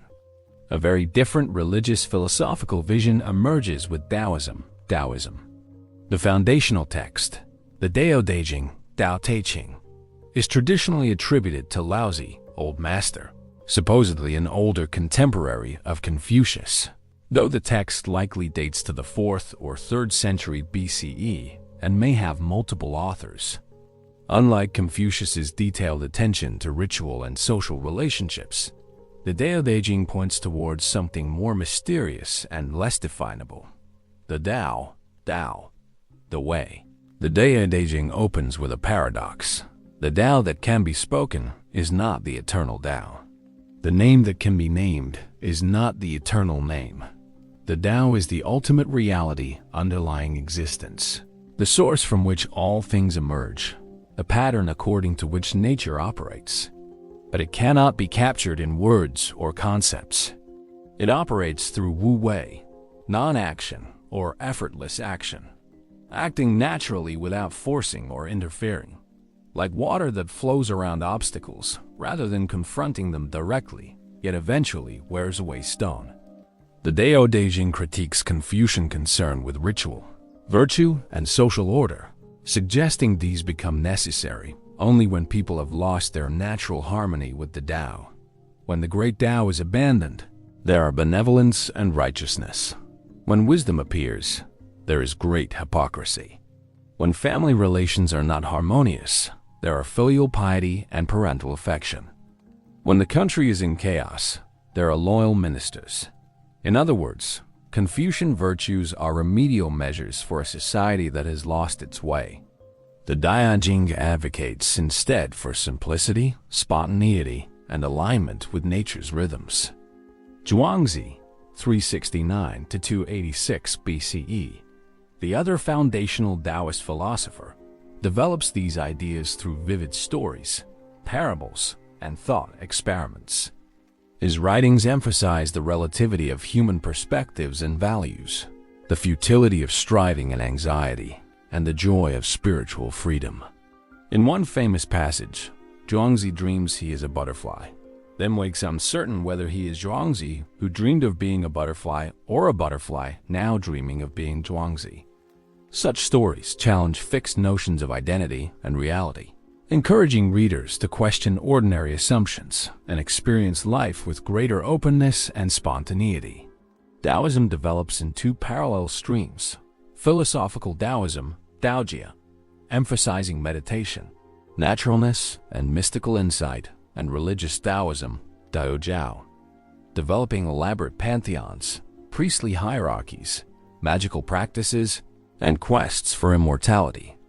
Religious Taoism incorporates folk religion, shamanic practices, and alchemical experiments, creating a complex tradition quite different from the philosophical simplicity of the Dao Deijing. Yet both streams share concern with harmony with the Tao, cultivation of vital energy, qi, and achieving longevity or transcendence through proper practice. Chinese religion thus becomes a distinctive synthesis, sometimes called the Three Teachings, Sanjiao, Confucianism, providing social ethics and political philosophy, Taoism offering mystical spirituality and harmony with nature, and later Buddhism, arriving from India around the 1st century CE, adding elaborate cosmology, afterlife beliefs, and paths to liberation. These three traditions coexist, compete, and influence each other, with individuals often drawing from all three. A scholar might practice Confucian ethics in public service, study Taoist texts in retirement, and attend Buddhist temples for funeral rites. Ancestor veneration remains central throughout, transcending any single tradition. The veneration of ancestors, maintaining ancestral tablets, making offerings, performing rituals on death anniversaries, creates powerful continuity across generations. It reinforces family bonds, validates traditional authority structures, and provides a form of immortality. One lives on through descendants who remember and honor one's memory. This practice, sometimes called ancestor worship, though it doesn't necessarily involve worshiping ancestors as gods, becomes perhaps the most enduring element of Chinese religious life, persisting even among many Chinese who adopt Buddhism or Christianity. Chinese cosmology envisions the universe as fundamentally ordered and harmonious, operating according to regular patterns. The concept of yin and yang, complementary opposites that together constitute wholeness, provides a framework for understanding cosmic processes. Yin, dark, feminine, receptive, earth, moon, cold, wet, and yang, bright, masculine, active, heaven, sun, hot, dry, aren't absolute categories, but relative descriptions. They alternate and balance each other cyclically. Day follows night, summer follows winter, expansion follows contraction. Health, harmony, and prosperity result from proper balance. Illness, discord, and misfortune from imbalance. The five elements, wuxing, wood, fire, earth, metal, water, provide another organizing schema, each element generating and controlling others in regular patterns. These aren't elements in the Western scientific sense, but rather categories or phases of cosmic process. Wood feeds fire. Fire creates earth, ash. Earth bears metal. Metal holds water. Water nourishes wood.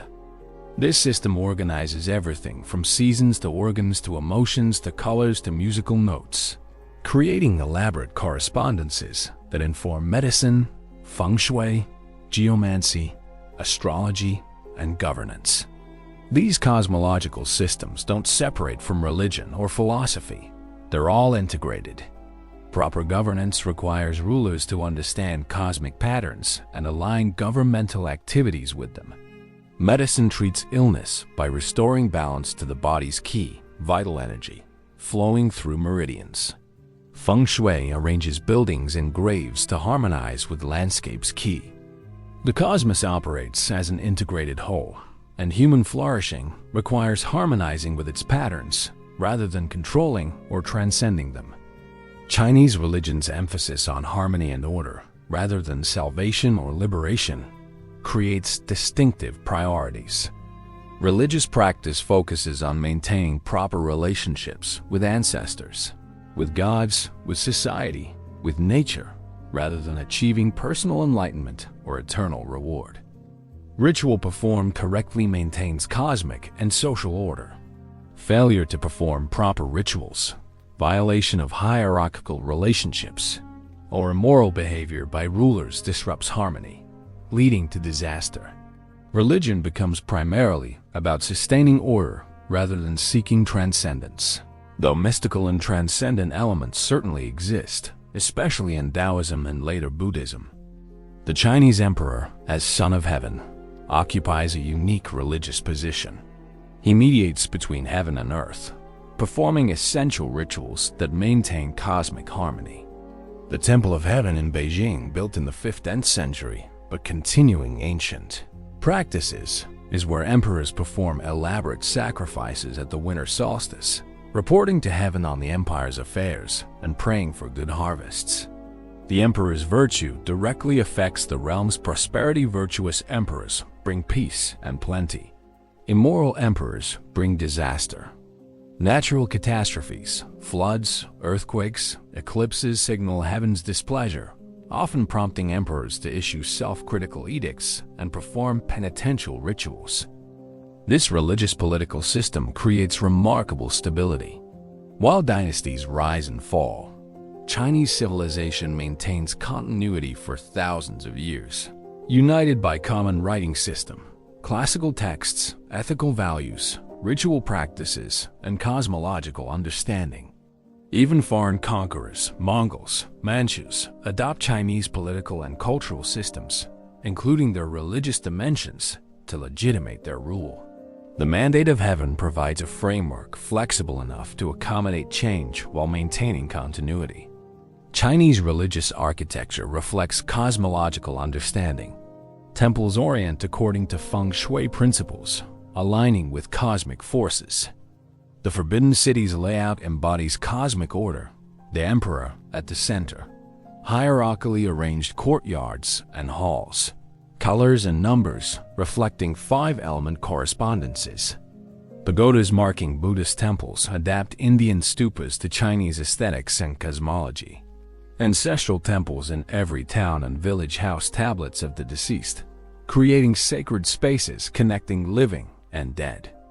Chinese festivals, following the lunar calendar, structure the year religiously and socially. The Spring Festival, Chinese New Year, celebrates renewal with families gathering, honoring ancestors, and welcoming new beginnings. The Qingming Festival involves cleaning ancestral graves and making offerings. The Dragon Boat Festival commemorates the poet Qu Yuan and involves racing dragon boats. The Mid-Autumn Festival celebrates harvest and family reunion. These festivals integrate religious observance, family bonding, community celebration, and seasonal transition, demonstrating religion's thorough integration into Chinese life. Chinese religious influence extends far beyond China itself. Korea, Japan, and Vietnam all absorb Chinese religious and philosophical traditions, adapting them to local contexts. Confucianism particularly influences governance, education, and social ethics throughout East Asia. Buddhism, though arriving in China from India, is transformed by encounter with Chinese thought and then exported in its Chinese forms. The Chinese writing system spreads Chinese cultural and religious concepts. East Asian civilization becomes in many ways a Chinese religious cultural sphere, united by shared classics, values, and practices, despite political fragmentation. The achievements of Chinese civilization, its political longevity, technological innovations, artistic accomplishments, literary tradition cannot be separated from its religious foundations. Confucian emphasis on education and merit creates sophisticated bureaucracy and literate elite. Taoist observation of nature contributes to Chinese medicine, chemistry, and biological knowledge. Buddhist monasteries preserve texts and sponsor arts. Religious festivals and rituals structure time and strengthen communities.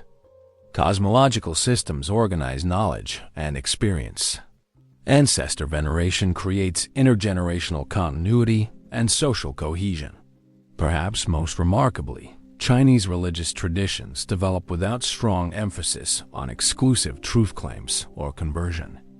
While believers certainly consider their own practices correct and effective, Chinese religion generally doesn't demand rejection of other traditions or claim unique access to salvation.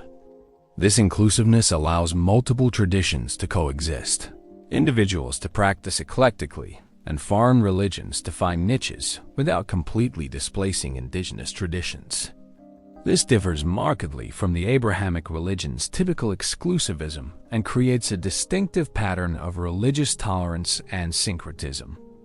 As Chinese civilization encounters modernity, Western imperialism, and revolutionary communism in the 19th and 20th centuries, traditional religion faces severe challenges.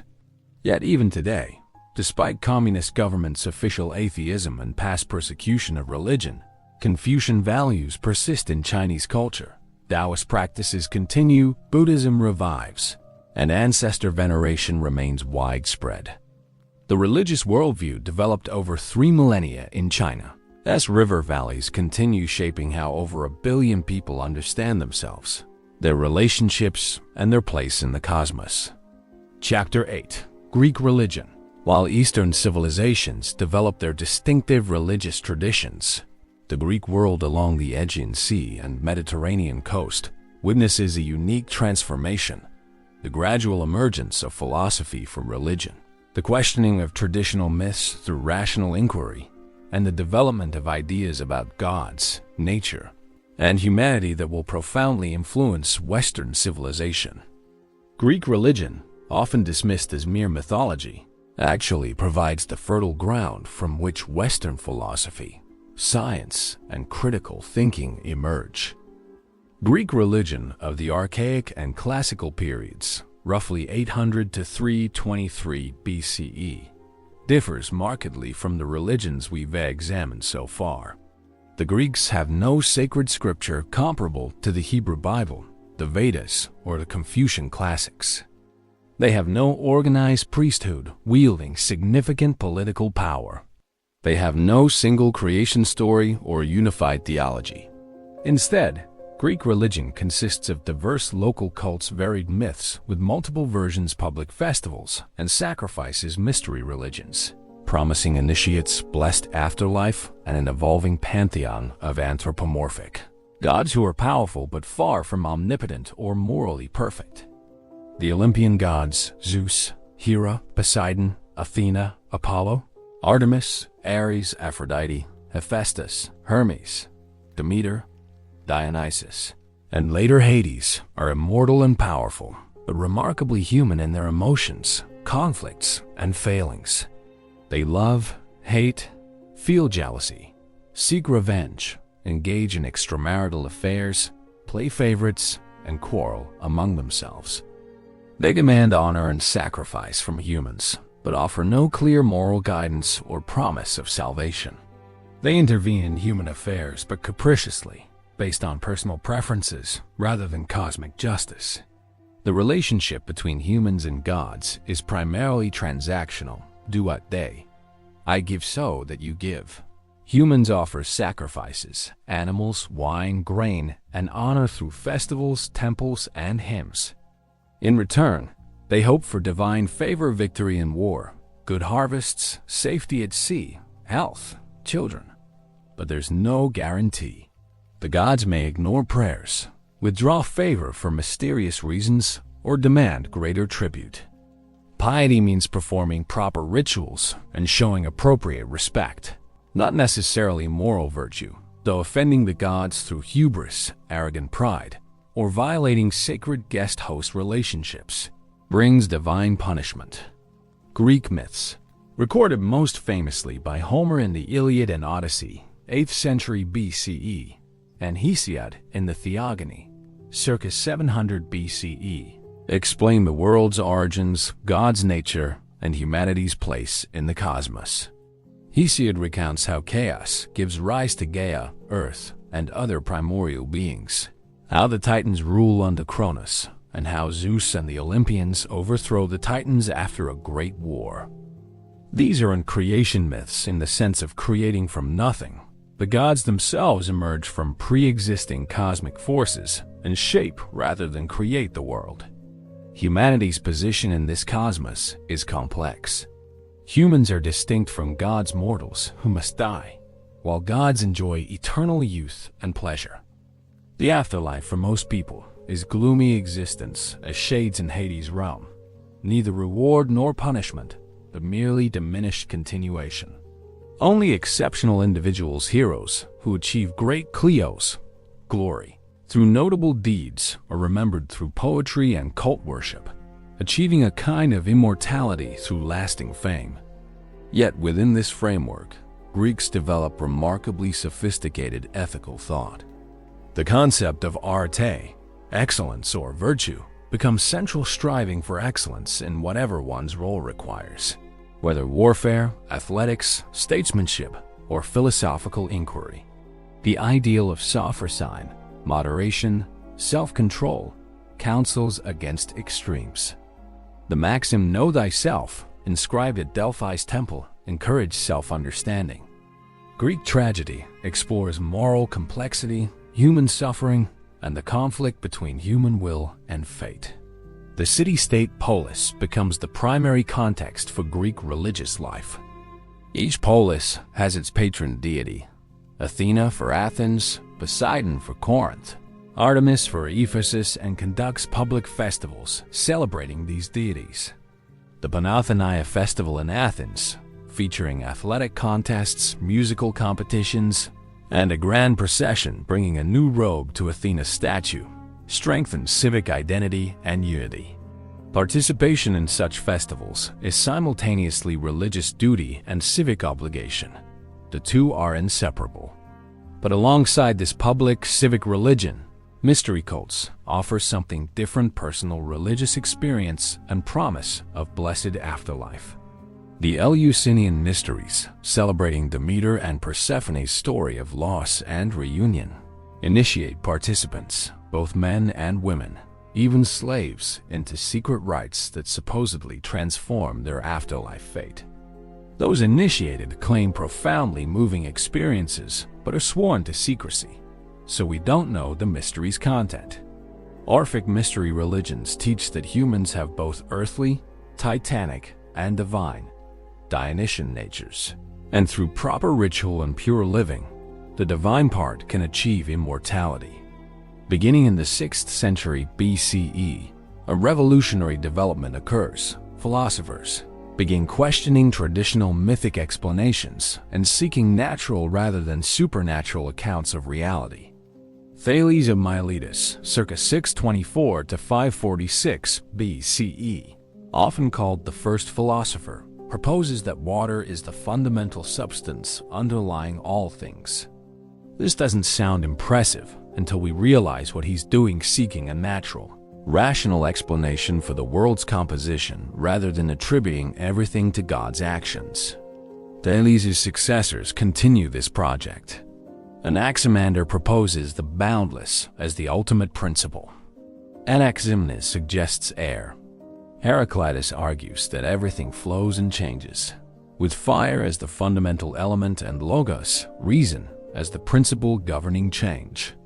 Parmenides insists, contrarily, that change is illusion and only eternal, unchanging being truly exists.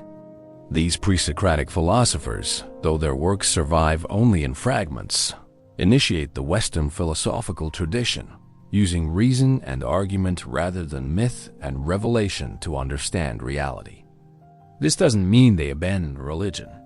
Most pre-Socratics retain belief in divine principles, though understood differently from traditional anthropomorphic gods. Heraclitus' logos is divine but impersonal. Anaxagoras' mind, nous, orders the cosmos, but isn't a personal deity requiring sacrifice. Xenophanes criticizes anthropomorphic gods, noting that Ethiopians imagine gods as dark-skinned while Thracians imagine them as pale and red-haired. If cattle and horses had hands and could draw, they would draw gods looking like cattle and horses. He proposes instead one god, greatest among gods and men, not similar to mortals in body or thought. Pythagoras, circa 570 to 495 BCE, creates a movement that's simultaneously philosophical, religious, and mathematical. Pythagoreans believe in reincarnation, possibly influenced by contact with Indian thought, practice vegetarianism and various purifications, study mathematics as a spiritual practice, and seek harmony with cosmic order. Their discovery that musical harmonies correspond to mathematical ratios convinces them that number is the fundamental reality underlying all existence. Mathematics becomes a path to understanding divine order. The sophists of the 5th century BC push intellectual inquiry in more radical directions. Teachers like Protagoras claim man is the measure of all things, suggesting truth is relative to human perception rather than absolute. Some sophists question whether gods exist or whether morality is mere convention. Their willingness to teach rhetoric and argumentation to anyone who pays challenges traditional aristocratic culture and sparks conservative backlash.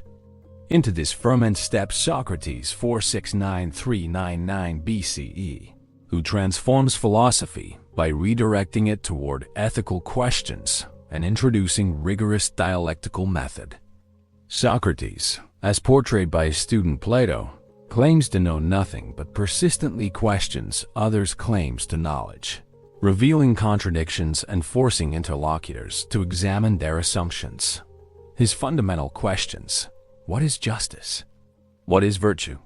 What is the good life? Drive philosophical inquiry inward, towards self-examination and moral philosophy. Socrates maintains a personal religious sensibility, claiming to hear a daimonia, divine voice, that warns him away from wrong actions. He professes belief in gods and participates in Athenian religious life. Yet his questioning of traditional values and his association with aristocratic youth make him suspect to Athenian democracy. In 399 BCE, he has tried for corrupting the youth and not believing in the city as gods, but introducing new divine beings. Convicted, he's sentenced to death by drinking hemlock. Socrates' execution becomes one of philosophy's defining moments. He accepts death rather than compromise his philosophical mission or flee into exile, arguing in Plato's Apology that the unexamined life is not worth living. His death transforms him into philosophy's martyr and exemplar, someone who dies for truth and principle rather than submit to ignorance and injustice. Plato 4–283–48 BCE, Socrates' most famous student, develops elaborate philosophical system attempting to answer the questions Socrates raises. Plato's theory of forms proposes that the physical world we perceive is merely imperfect copy of eternal, unchanging forms or ideas, perfect templates existing in a transcendent realm. The form of the good stands highest, source of truth, beauty, and being itself. This philosophical vision is deeply religious in character, though very different from traditional Greek religion. Plato criticizes Homer's and Hesiod's myths for depicting gods immorally, arguing that God, or the good, must be perfect and unchanging. Plato's student Aristotle 384–322 BCE develops different metaphysics but maintains the philosophical religious synthesis. His unmoved mover, the ultimate cause that moves everything else while itself remaining unchanged, is divine principle, though impersonal. Aristotle's ethics focus on eudaimonia, flourishing or happiness, achieved through virtuous activity according to reason, humanity's distinctive function.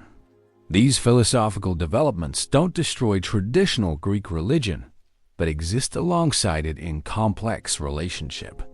Philosophers continue participating in public religious festivals even while questioning traditional theology. New cults emerge. The healing god Asclepius becomes increasingly popular, as do foreign deities like the Egyptian Isis and the Persian Mithras. Alexander the Great's conquests, 334–323 BCE, spread Greek culture throughout the Near East and bring Greek religion into contact with Egyptian, Persian, and other traditions, creating Hellenistic religious syncretism. The Greek religious philosophical tradition's influence on Western civilization cannot be overstated. Greek philosophy provides conceptual vocabulary and methods that Christian theology will later use to articulate Christian doctrines, logos, being, forms, soul-body dualism. Greek emphasis on reason and natural explanation lays groundwork for scientific inquiry. Greek ethical concepts, virtue, justice, the good life shape Western moral philosophy. Greek tragedy and epic provide literary models for millennia. Greek democratic participation in civic religious festivals contributes to Western political thought.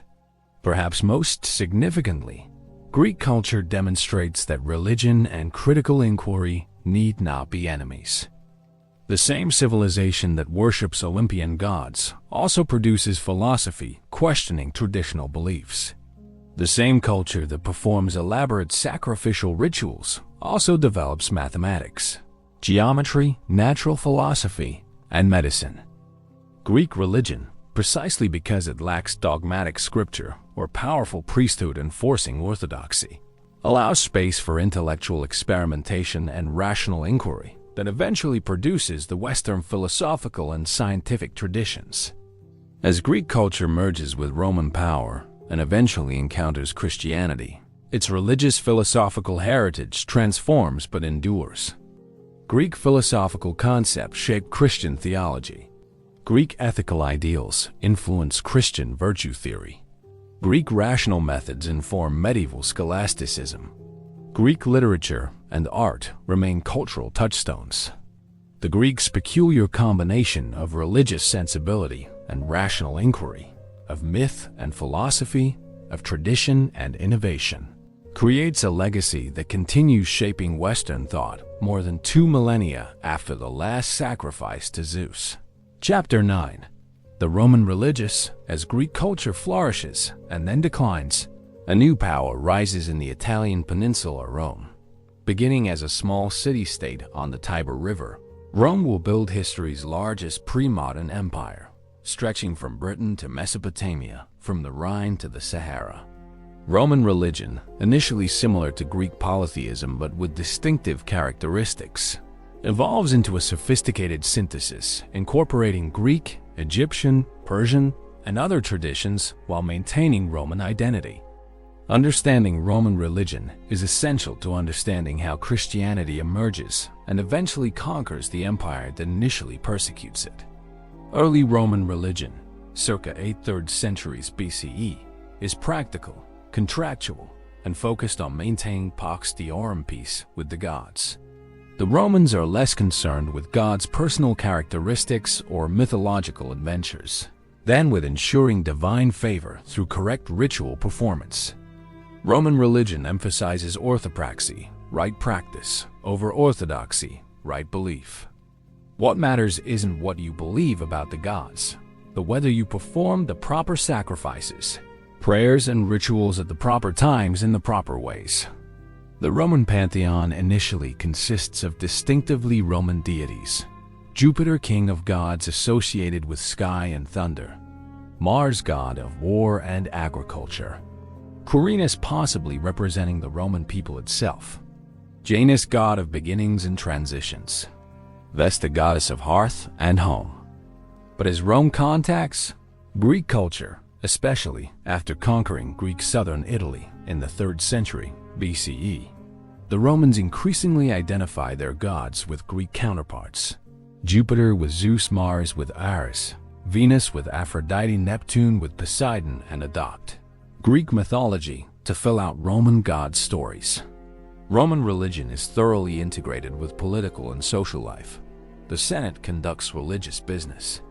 Magistrates perform sacrifices before military campaigns and consult auspices, bird omens, before important decisions.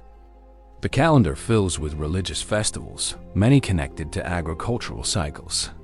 The state maintains various priesthoods, pontiffs who oversee religious law, augurs who interpret omens, flamens dedicated to specific deities, Vestal virgins who maintain Vesta's sacred fire. Religious office brings prestige and political influence.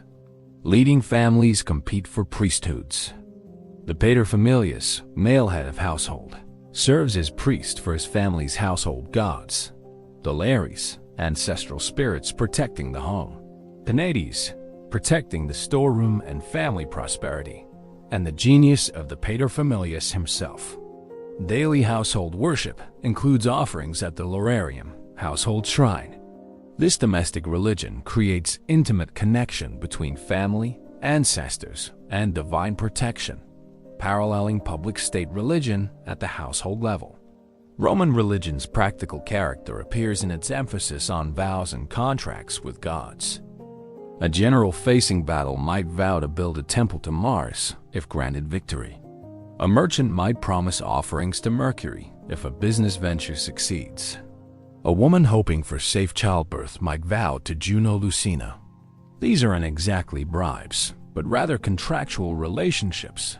The human promises specific actions in return for specific divine assistance. If the god delivers, the human must fulfill the vow or face divine anger. The Romans' genius lies in religious synthesis and adaptation. As the empire expands, Rome encounters countless foreign deities and religious practices. Rather than suppressing these, usually, Rome incorporates them. Egyptian Isis and Serapis, Persian Mithras, Phrygian Cybele, Syrian Atargatis, and many others find worshippers in Rome. Sometimes, the Romans interpret foreign gods as local versions of Roman deities, interpretatio Romana. Germanic Thor becomes associated with Jupiter, Celtic Celes with Minerva. This religious tolerance and syncretism helps Rome govern a culturally diverse empire. However, Roman tolerance has limits. Foreign religions are acceptable only if they don't threaten public order or challenge state authority.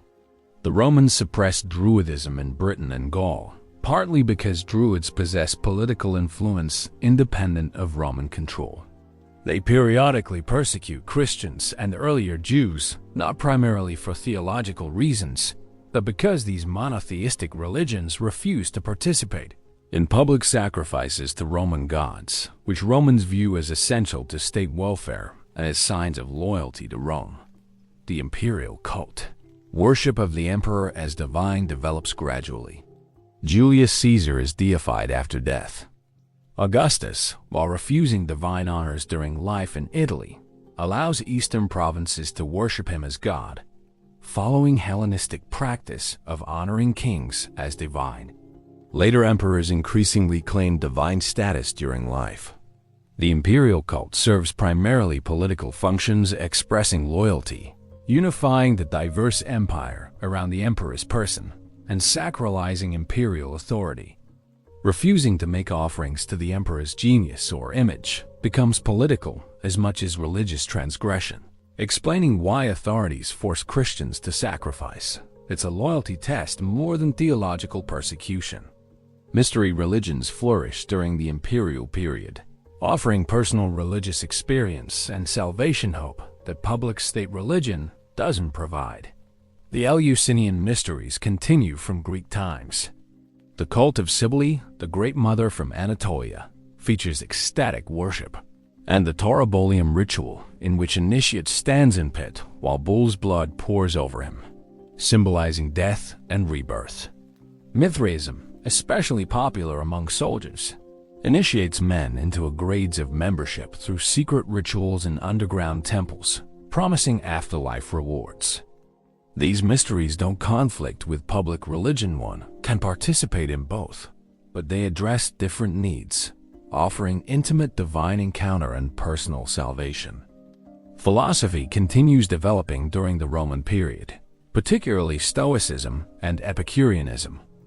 Stoicism, founded by Zeno of Citium, 334 to 262 BCE, but flourishing in Rome through thinkers like Seneca, Epictetus, and Emperor Marcus Aurelius, teaches that the universe is ordered by divine logos, reason, and that humans should live according to nature and reason, accepting whatever fate brings with equanimity. Stoicism is essentially a religious philosophy, though its divine principle is impersonal cosmic reason rather than anthropomorphic deity. Epicureanism, based on Epicurus's teachings 34127 OBCE, takes different approach, arguing that gods exist but don't intervene in human affairs, and that death is simply cessation of consciousness, so neither gods nor death should be feared. The goal of life is ataraxia, tranquility, achieved through moderate pleasures, friendship, and philosophical understanding. Though often misunderstood as hedonistic, Epicureanism actually counsels simple living and freedom from disturbing passions. Both Stoicism and Epicureanism offer something traditional religion doesn't: comprehensive philosophies of life, addressing how to achieve happiness, cope with suffering, and live virtuously regardless of circumstances. They appeal especially to educated elites seeking rational understanding rather than merely performing rituals. Yet neither directly challenges traditional religion. Their adherents generally continue participating in public religious life, while privately holding philosophical views that reinterpret or marginalize traditional gods. Roman religion faces increasing challenges during the empire's later centuries. The empire's political troubles, civil wars, economic decline, barbarian invasions raise questions about whether the gods still favor Rome. Various reform movements attempt to revive traditional religion. Emperor Augustus promotes moral reforms and religious revival, rebuilding temples and reviving ancient priesthoods. Later emperors like Decius, 249 to 251 CE, require all citizens to sacrifice to Roman gods, partly as response to Christianity's spread, and partly as attempt to restore divine favor during crisis. Yet, even as traditional Roman religion declines, religious fervor actually increases. Eastern mystery religions attract more followers. Philosophical schools like Neoplatonism develop elaborate religious philosophical systems. Religious syncretism produces new combinations. Isis takes on attributes of various goddesses, becoming quasi-universal deity. Magic and astrology flourish. People seek certainty, salvation, and personal divine encounter the traditional civic religion doesn't provide. Into this religious marketplace steps Christianity, initially just another Eastern mystery cult, but ultimately transforming the empire. Christianity's exclusive monotheism, its promise of resurrection and eternal life, its strong communities providing social support, and its appeal across class and ethnic lines make it attractive despite periodic persecution. When Emperor Constantine converts circa 312 CE and eventually makes Christianity the empire's favored religion, and when Emperor Theodosius makes it the official religion 380 CE, Roman religion's fate is sealed. The transition from pagan to Christian empire doesn't occur overnight. Traditional religion persists, especially in rural areas. Paganus. Pagan originally means country dweller.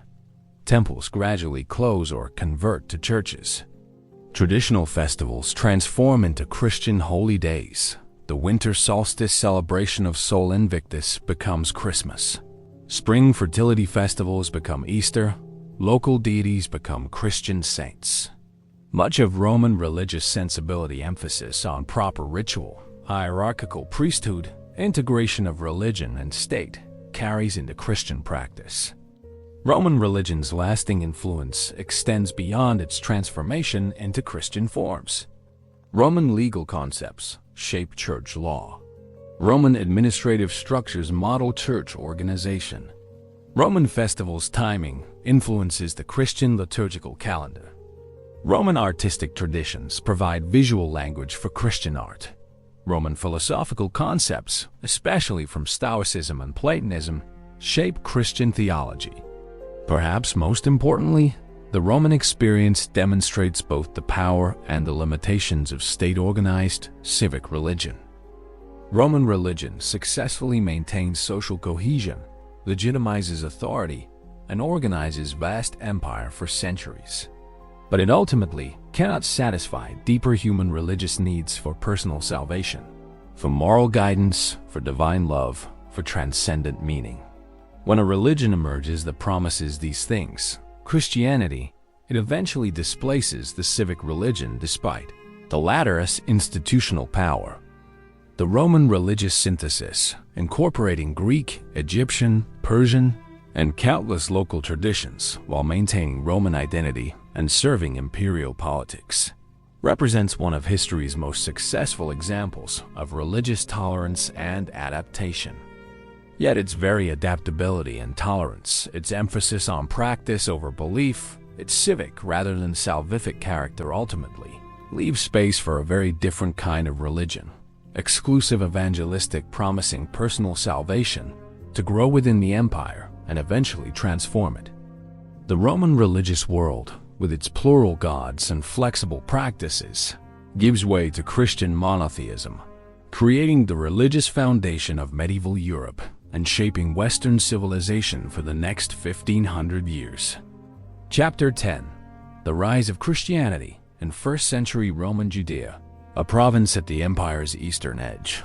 A Jewish teacher named Jesus begins preaching about God's kingdom. His message builds on Jewish prophetic tradition, calling for repentance, demanding justice for the poor, challenging religious authorities, and proclaiming that God's reign is at hand. Within 3 years, Roman authorities crucify him as a potential revolutionary. This should be the end of the story, one more failed Jewish messianic movement, forgotten within a generation. Instead, Jesus' followers claim he's risen from the dead and begin spreading his message. Within 3 centuries, this movement transforms from a tiny Jewish sect to the Roman Empire's official religion. Within a millennium, Christianity dominates Europe, Ethiopia, and parts of Asia. Within 2 millennia, it becomes the world's largest religion with over 2 billion adherents. Understanding how and why Christianity succeeds revolutionizes our understanding of religion's power to reshape civilizations. Jesus of Nazareth, circa 04 BC e to 30 CE, operates entirely within Jewish religious context. He's a Torah-observant Jew who teaches in synagogues, celebrates Jewish festivals, quotes Hebrew scripture, and addresses Jewish audiences.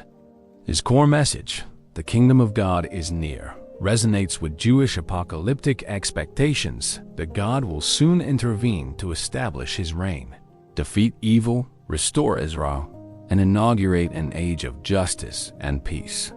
But Jesus' teaching challenges conventional expectations.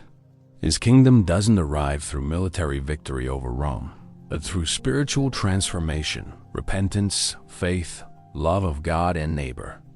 He associates with tax collectors and sinners, violating purity boundaries that separate righteous from unrighteous. He interprets Torah radically healing on the Sabbath, emphasizing compassion over ritual law, declaring all foods clean. He teaches in parables brief, enigmatic stories about lost sheep, prodigal sons, good Samaritans, mustard seeds that challenge conventional religious wisdom. Central to Jesus' message is radical love. He commands loving not just neighbors but enemies. He blesses the poor, the mourning, the meek, the persecuted. He warns the rich and powerful of judgment. He overturns money changers' tables in the temple, accusing religious leaders of corrupting worship. He claims authority to forgive sins, implying divine prerogative. His closest followers begin believing he's the Messiah, God's anointed one, who will restore Israel. The Gospels Matthew, Mark, Luke, and John, written 40 to 100 years after Jesus' death, present him performing miracles, healing the sick, casting out demons, multiplying food, walking on water, calming storms, and raising the dead. These accounts serve theological purposes, demonstrating God's power, validating Jesus' message, fulfilling prophetic expectations, while also making historical claims about Jesus' extraordinary impact on those who encounter him. Jesus' movement attracts attention and opposition. His challenge to religious authorities, his popular following, and possibly concerns about political unrest lead to his arrest. The Roman prefect Pontius Pilate orders his crucifixion, standard Roman execution for sedition. Jesus dies alongside criminals, apparently abandoned even by God. His disciples flee. The movement seems finished. Then comes the pivotal claim that transforms everything. Jesus' as followers insist he's risen from the dead. They report encountering him alive, speaking with them, eating with them, showing his wounds. This resurrection claim becomes Christianity's foundation. If Jesus remains dead, he's a failed prophet. If he's risen, he's vindicated by God. Death is conquered, and everything changes. The earliest Christians are all Jews who continue practicing Judaism while believing Jesus is the Messiah. They gather in homes, share meals, pray together, reinterpret scripture through their experience of Jesus, and await his return, which they expect imminently. They practice communal living, sharing possessions. They maintain Jewish ritual practices, circumcision, dietary laws, Sabbath observance, while adding distinctly Christian elements. Baptism as initiation, regular Eucharist, shared bread and wine commemorating Jesus' Last Supper, and confession that Jesus is Lord.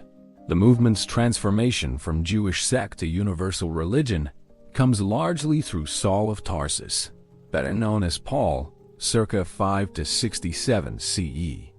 Initially a Pharisee who persecutes Christians, Paul experiences a dramatic conversion after encountering what he believes is the risen Jesus in a vision. He becomes Christianity's most influential missionary, traveling throughout the Roman Empire, establishing Christian communities in major cities: Antioch, Ephesus, Corinth, Rome. Paul makes a revolutionary decision. Gentiles, non-Jews, can become Christians without first becoming Jews. They need not be circumcised or follow Jewish dietary laws. This theological move has enormous practical implications. Judaism, with its ethnic identity and demanding practices, struggles to attract converts. Christianity, freed from these requirements while maintaining Judaism's monotheism and ethical teachings, can spread rapidly across cultural boundaries. Paul argues that in Christ, there is neither Jew nor Greek, slave nor free, male nor female, all are one through faith. Paul's letters, written to churches he's established, become Christianity's earliest documents, 50-60 CE, predating the Gospels. They address practical problems, theological disputes, and ethical questions facing these new communities. Paul develops theology explaining Jesus' significance. His death atones for human sin.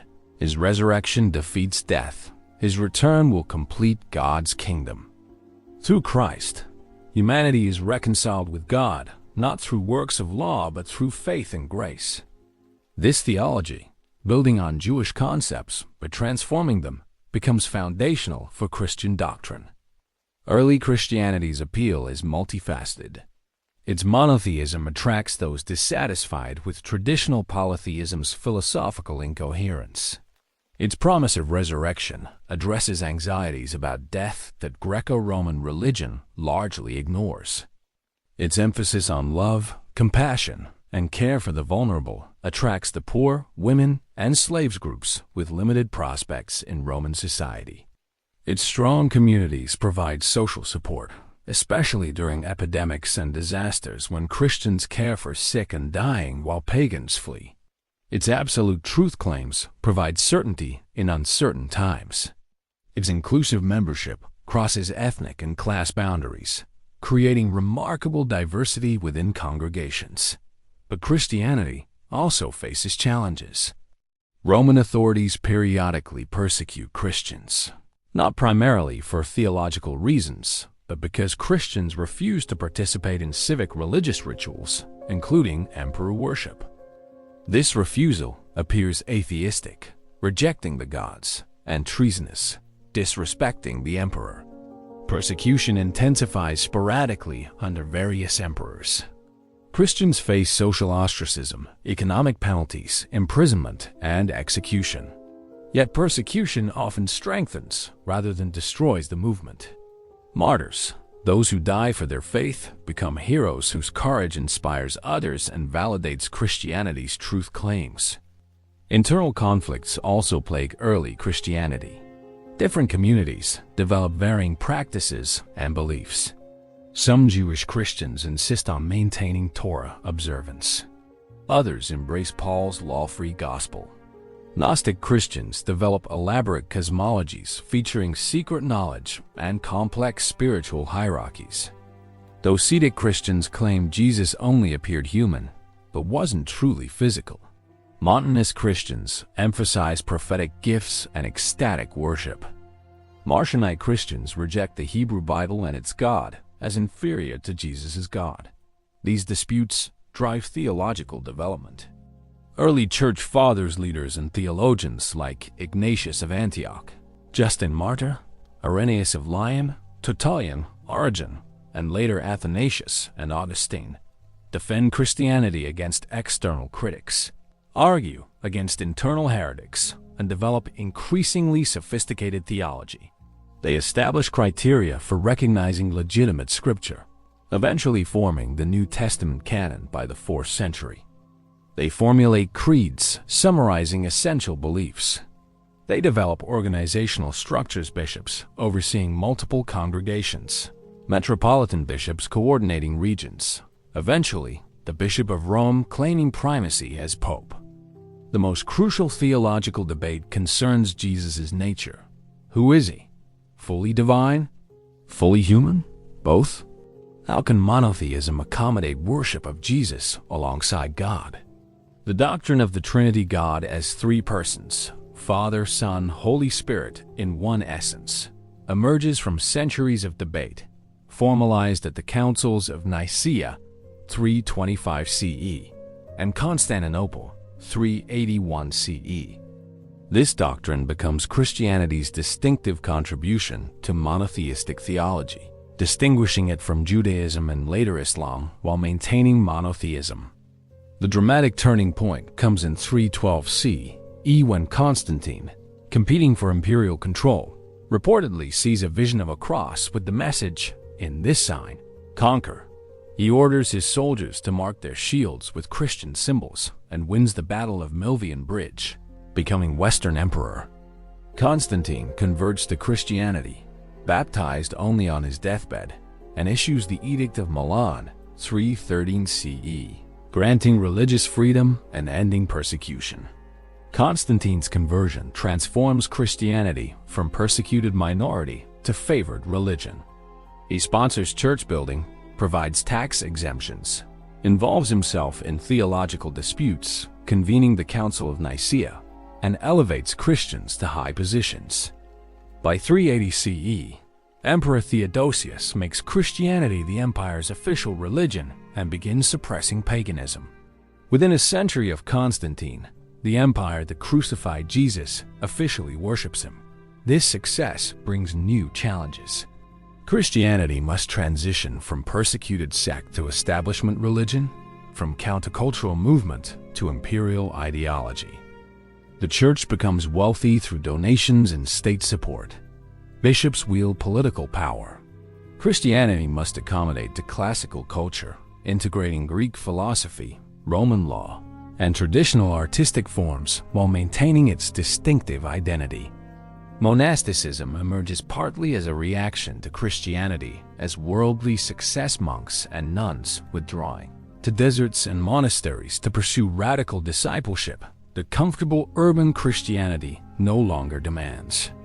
Christianity's theology develops sophisticated responses to classical philosophy. Augustine of Hippo, 354 to 430 CE, Christianity's most influential theologian before the Reformation, synthesizes Christian doctrine with Neoplatonism. His Confessions creates a new literary form, spiritual autobiography, exploring psychological depth and divine grace. His City of God, written as Rome falls to Visigoths, 410 CE, reinterprets history as cosmic struggle between God's city and the earthly city, arguing that Rome's fall doesn't indicate Christianity's failure, but rather reveals earthly kingdom's transience. Augustine's theology emphasizes human sinfulness and dependence on divine grace. Humans, corrupted by original sin inherited from Adam, cannot save themselves through good works, but depend entirely on God's unmerited grace. This pessimistic anthropology contrasts with Greek philosophy's optimism about human reason and will shape Western Christianity profoundly, particularly Protestant Reformation theology, over a millennium later. As the Roman Empire collapses in the West, 476 CE, Christianity survives and even thrives. The Church preserves classical learning in monasteries. Bishops become civic leaders as imperial authority crumbles. Missionaries convert Germanic invaders. Christianity provides cultural continuity as political unity fragments. The Bishop of Rome emerges as Pope, claiming universal authority, though Eastern Christianity under the Byzantine Empire develops independently, eventually splitting into Catholic and Orthodox churches 1054 CE. Christianity's spread beyond the Roman Empire begins early. Tradition claims Thomas brings Christianity to India. Christianity reaches Ethiopia by the 4th century, Persia and Central Asia by the 5th century, Ireland by the 5th century, Anglo-Saxon England by the 7th century. Nestorian Christians reach China by the 7th century. Christianity adapts to each culture. Ethiopian Christianity incorporates African musical traditions. Irish Christianity preserves Celtic artistic forms. Syriac Christianity develops distinctive theological vocabulary. Medieval Christianity becomes the comprehensive system organizing European life. The Church controls education, provides social services, sanctions marriages, judges certain crimes, organizes time through its liturgical calendar, and claims spiritual authority over kings and emperors. Gothic cathedrals dominate city skylines, physical manifestations of Christianity's cultural centrality. Universities emerge from cathedral schools. Scholastic theology synthesizes Christian doctrine with Aristotelian philosophy. The Crusades, launched to recapture Jerusalem from Muslim control, demonstrate Christianity's military and political dimensions alongside its spiritual ones. Christianity's influence on Western civilization is immeasurable. Christian concepts of human dignity and equality, at least in theory, influence human rights. Christian emphasis on caring for the poor and sick drives charitable institutions and hospitals. Christian universities preserve and advance learning. Christian art, from Byzantine mosaics to Renaissance paintings to Bach's masses, creates masterpieces. Christian theology's engagement with philosophy shapes Western intellectual tradition. Christian moral teachings influence Western ethics and law. Christian missionary activity spreads European languages, education, and technology worldwide, though often destructively for indigenous cultures. Yet Christianity also justifies conquest, slavery, and oppression. Crusaders massacre Muslims and Jews. Inquisitors torture and execute heretics. Conquistadors destroy indigenous American civilizations while claiming to spread Christianity. Slave traders invoke biblical passages to justify enslaving Africans. Christian anti-Semitism culminates in pogroms and eventually the Holocaust. Christianity's record is deeply ambiguous, inspiring both sublime charity and terrible cruelty, both intellectual brilliance and dogmatic suppression, both liberation movements and oppressive hierarchies. The Protestant Reformation, 16th century, Catholic Counter-Reformation, European colonialism, Enlightenment critique, missionary expansion, and encounter with modernity will continue transforming Christianity. But its foundational development from Jesus' Jewish apocalyptic movement to Paul's universal religion to Constantine's imperial faith, to Augustine's theological synthesis to medieval Christendom, establishes patterns that persist.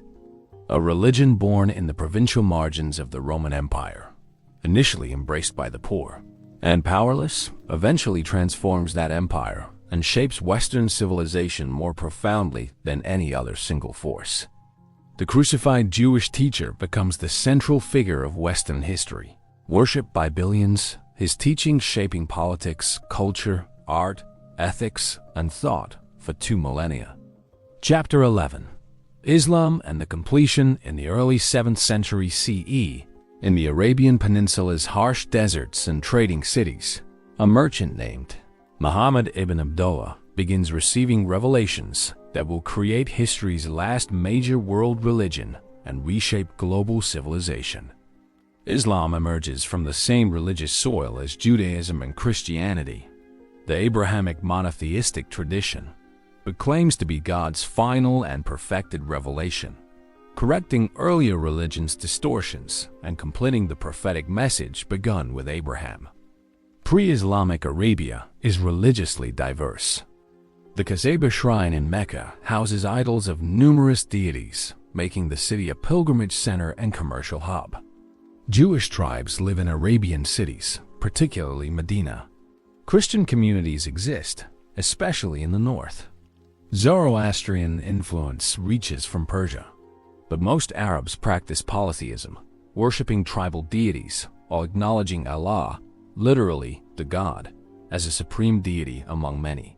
This is the world into which Muhammad is born around 570 CE. Muhammad grows up an orphan, raised first by his grandfather, then his uncle. He becomes a merchant known for trustworthiness, earning the nickname Al-Amin, the trustworthy. At 25, he marries Khadija, a wealthy widow who employs him. Their marriage is loving and supportive. Khadija becomes the first convert to Islam and Muhammad's strongest supporter. Around 610 CE, during Ramadan, Muhammad retreats to a cave on Mount Hira outside Mecca for spiritual meditation, a practice called tahannuth. There, according to Islamic tradition, the angel Gabriel appears and commands, "Recite, Iqra." Terrified and protesting his inability, Muhammad is embraced forcefully 3 times before the angel reveals the first verses of what will become the Quran. "Recite in the name of your Lord, who created man from a clinging substance. Recite, and your Lord is the most generous, who taught by the pen taught man that which he knew not." These revelations continue for 23 years, until Muhammad's death in 632 CE. The Quran, meaning recitation, is understood not as Muhammad's composition but as God's direct speech, transmitted through Gabriel to Muhammad, who recites it to followers who memorize and later record it. This gives the Quran unique status in Islamic belief. It is not inspired scripture about God, but literally God's words existing eternally in Arabic. Translation into other languages produces only interpretation, not the Quran itself. Muhammad's early message centers on themes familiar from Judaism and Christianity: absolute monotheism, Tawhid, Day of Judgment, moral accountability, social justice, care for orphans and poor, condemnation of greed and arrogance. He denounces Meccan polytheism and the idol worship at the Kaaba. This message threatens Mecca's religious establishment and economic interests. If polytheism is false, Mecca's status as pilgrimage center collapses. Early Muslims face persecution, torture, economic boycott, social ostracism. Some migrate to Christian Ethiopia seeking refuge. In 622 CE, Muhammad and his followers make the Hijra migration from Mecca to Medina, then called Yathrib, whose population invites Muhammad to mediate tribal conflicts. This migration marks year 1 of the Islamic calendar. It represents Islam's transition from persecuted minority to functioning community with political authority. In Medina, Muhammad establishes the first Islamic state, the Ummah, a political religious community transcending tribal loyalties. The Constitution of Medina, a remarkable document for its time, establishes rules governing Muslims, Jews, and polytheists, creating a pluralistic framework while centering on Islamic principles. Muhammad serves simultaneously as prophet, political leader, military commander, and judge, a pattern influencing Islamic political theory ever after, which struggles to separate religious and political authority. Conflict with Mecca continues through military campaigns. The Battle of Badr, 624 CE, where Muslims defeat a larger Meccan force, is celebrated as divine vindication. The Battle of Uhud, 625 CE, sees Muslims defeated, teaching humility and perseverance. The Battle of the Trench, 627 CE, where Muslims defend Medina, demonstrates Muhammad's military strategy. Eventually, in 630 CE, Muhammad returns to Mecca with overwhelming force. The Meccans surrender with little bloodshed. Muhammad cleanses the Kaaba of idols, rededicating it to the worship of the one God and establishing Mecca as Islam's spiritual center. When Muhammad dies suddenly in 632 CE, Islam faces a succession crisis that will permanently divide the faith. Muhammad leaves no designated successor. Most Muslims support electing Abu Bakr, Muhammad's close companion and father-in-law, as caliph successor. A minority believes leadership should remain in Muhammad's family, favoring Ali, his cousin and son-in-law. This dispute creates the Sunni-Shia split that persists today. Sunnis, about 85 to 90% of Muslims, emphasizing community consensus and accepting the historical caliphate. Shias emphasizing divinely designated leadership through Muhammad's descendants. The Quran, compiled under Caliph Uthman, 644 to 656 CE, becomes Islam's primary scripture. 114 chapters, surahs, organized roughly by length, containing theology, law, ethical guidance, historical narratives, and liturgical material. The Quran presents itself as continuous with previous scriptures, Torah, Psalms, Gospels, affirming earlier prophets from Adam through Abraham, Moses, David, and Jesus, while claiming these earlier scriptures have been corrupted or misunderstood. Islam comes to perfect and complete God's message. Islamic theology centers on 5 pillars, core practices defining Muslim life. The Shahada, testimony of faith. There is no God but God, and Muhammad is the messenger of God. Reciting this with conviction makes one Muslim. Salat, ritual prayer. 5 daily prayers facing Mecca, performed at prescribed times, with prescribed movements and recitations. Physical manifestation of submission to God. Zakat, almsgiving. Mandatory charitable giving, typically 2.5% of wealth, redistributing resources to the poor. Psalm, abstaining from food, drink, and sexual relations during daylight hours throughout Ramadan, developing self-discipline and empathy for the hungry. Hajj, pilgrimage. Once in a lifetime, if financially and physically able, Muslims travel to Mecca for specific rituals during the Islamic month of Dhu al-Hijjah, culminating in Eid al-Adha festival. These pillars create remarkable unity across the Islamic world. A Muslim in Indonesia performs the same prayers, facing the same direction, using the same Arabic phrases as a Muslim in Morocco or Saudi Arabia or China. This ritual uniformity, combined with Arabic as the liturgical language, creates powerful cultural bonds transcending vast geographical and ethnic diversity. Beyond the Quran, Islamic law, Sharia, develops from the hadith collections of Muhammad's sayings and actions, compiled in the generations after his death. Different schools of Islamic jurisprudence emerge, developing sophisticated legal methodologies to derive rulings for issues the Quran doesn't explicitly address. Islamic law eventually covers every aspect of life worship, commerce, marriage, divorce, inheritance, criminal justice, warfare, diet, dressmaking. Islam, a comprehensive social system, not merely personal belief. Islamic theology emphasizes God's absolute sovereignty, transcendence, and unity. God, Allah, is utterly unique, without partners, children, or human-like qualities. Islamic art reflects this geometric patterns and calligraphy, rather than figurative representation dominate, avoiding any hint of idolatry. The 99 names of God, Al-Rahman, the Merciful, Al-Malik, the King, Al-Hakim, the Wise, etc., help believers understand divine attributes while maintaining God's essential mystery. Islam's rapid expansion after Muhammad's death is one of history's most dramatic developments.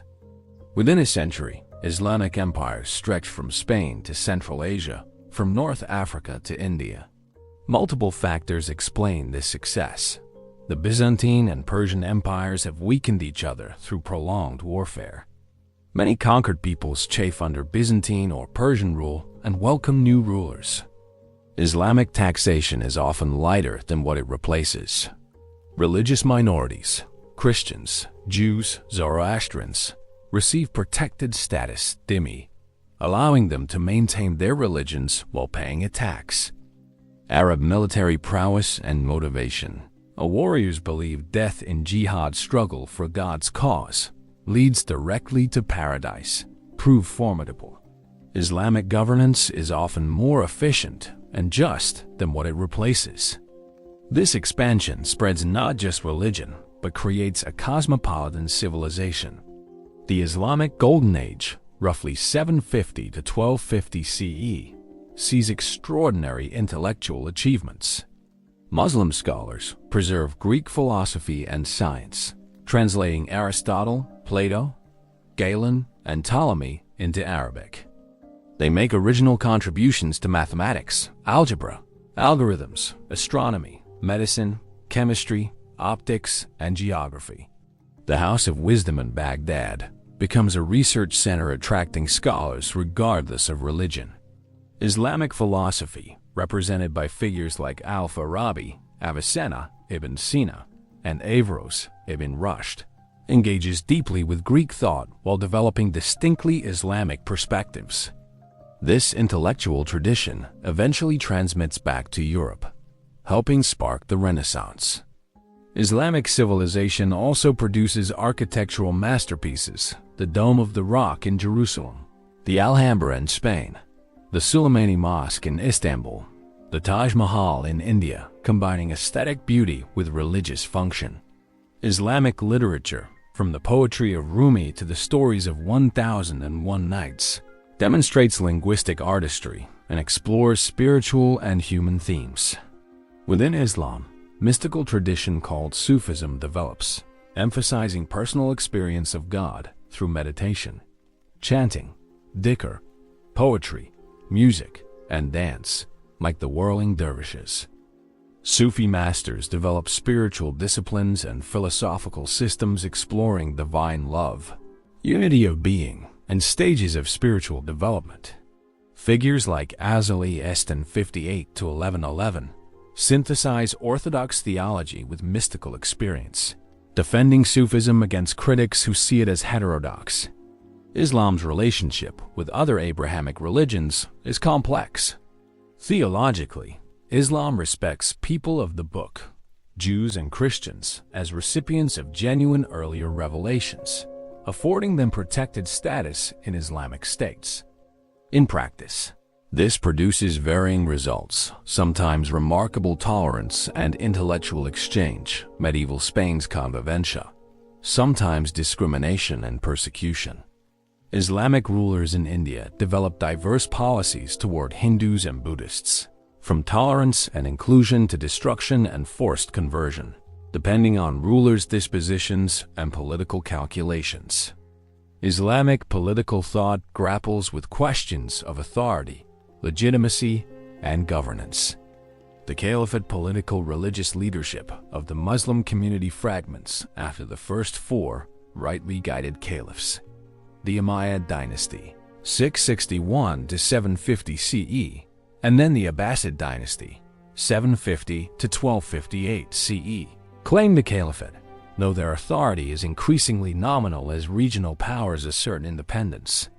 The Ottoman Empire, 1299 to 1922, eventually claims the caliphate, maintaining formal political unity of much of the Islamic world into the early 20th century. Islam's expansion brings it into contact and conflict with Christendom. The Crusades, 1095 to 1291, battles in Spain until 1492, Ottoman sieges of Vienna, 1529, 1683. These conflicts, embedded in historical memory on both sides, complicate Christian-Muslim relations into the modern era. Yet these same periods also see trade, cultural exchange, and intellectual influence flowing in both directions. By 1500 CE, Islam has become truly global, from West Africa to Southeast Asia, from the Balkans to the Indian subcontinent. It has adapted to diverse cultures while maintaining core unity, developed sophisticated theological and legal systems, though powerful empires, created vibrant intellectual traditions, and established itself as one of world history's major forces. Like Christianity before it, Islam demonstrates religion's capacity to transcend ethnic and cultural boundaries, create new identities, organize vast societies, drive intellectual achievement, and reshape civilizations. The story of Islam's first millennium, from Muhammad's revelations in a Meccan cave to the establishment of a globe-spanning civilization, completes the arc of Abrahamic monotheism that began with Abraham's covenant millennia earlier. Judaism, Christianity, and Islam, despite profound differences and tragic conflicts, share fundamental convictions: one God who is creator and judge, divine revelation through prophets, moral accountability, social justice, and human responsibility to live according to divine will. Together, these three religions shape the religious landscape of Europe, the Middle East, and North Africa, influencing billions and driving much of world history. We've journeyed from the earliest evidence of religious thought in prehistoric caves, through the development of the world's major religious traditions, witnessing how deeply and completely religion has shaped human civilization. Now, as our exploration concludes, we must step back and grasp the full magnitude of what we've discovered. Religion isn't merely one aspect of human culture among many. It's the fundamental framework through which our ancestors understood reality, organized societies, created meaning, developed knowledge, built monuments, established laws, and transmitted culture across generations. The transformation begins in those prehistoric caves where our ancestors first buried their dead with ceremony, painted mysterious figures on stone walls, and crafted figurines suggesting spiritual concerns.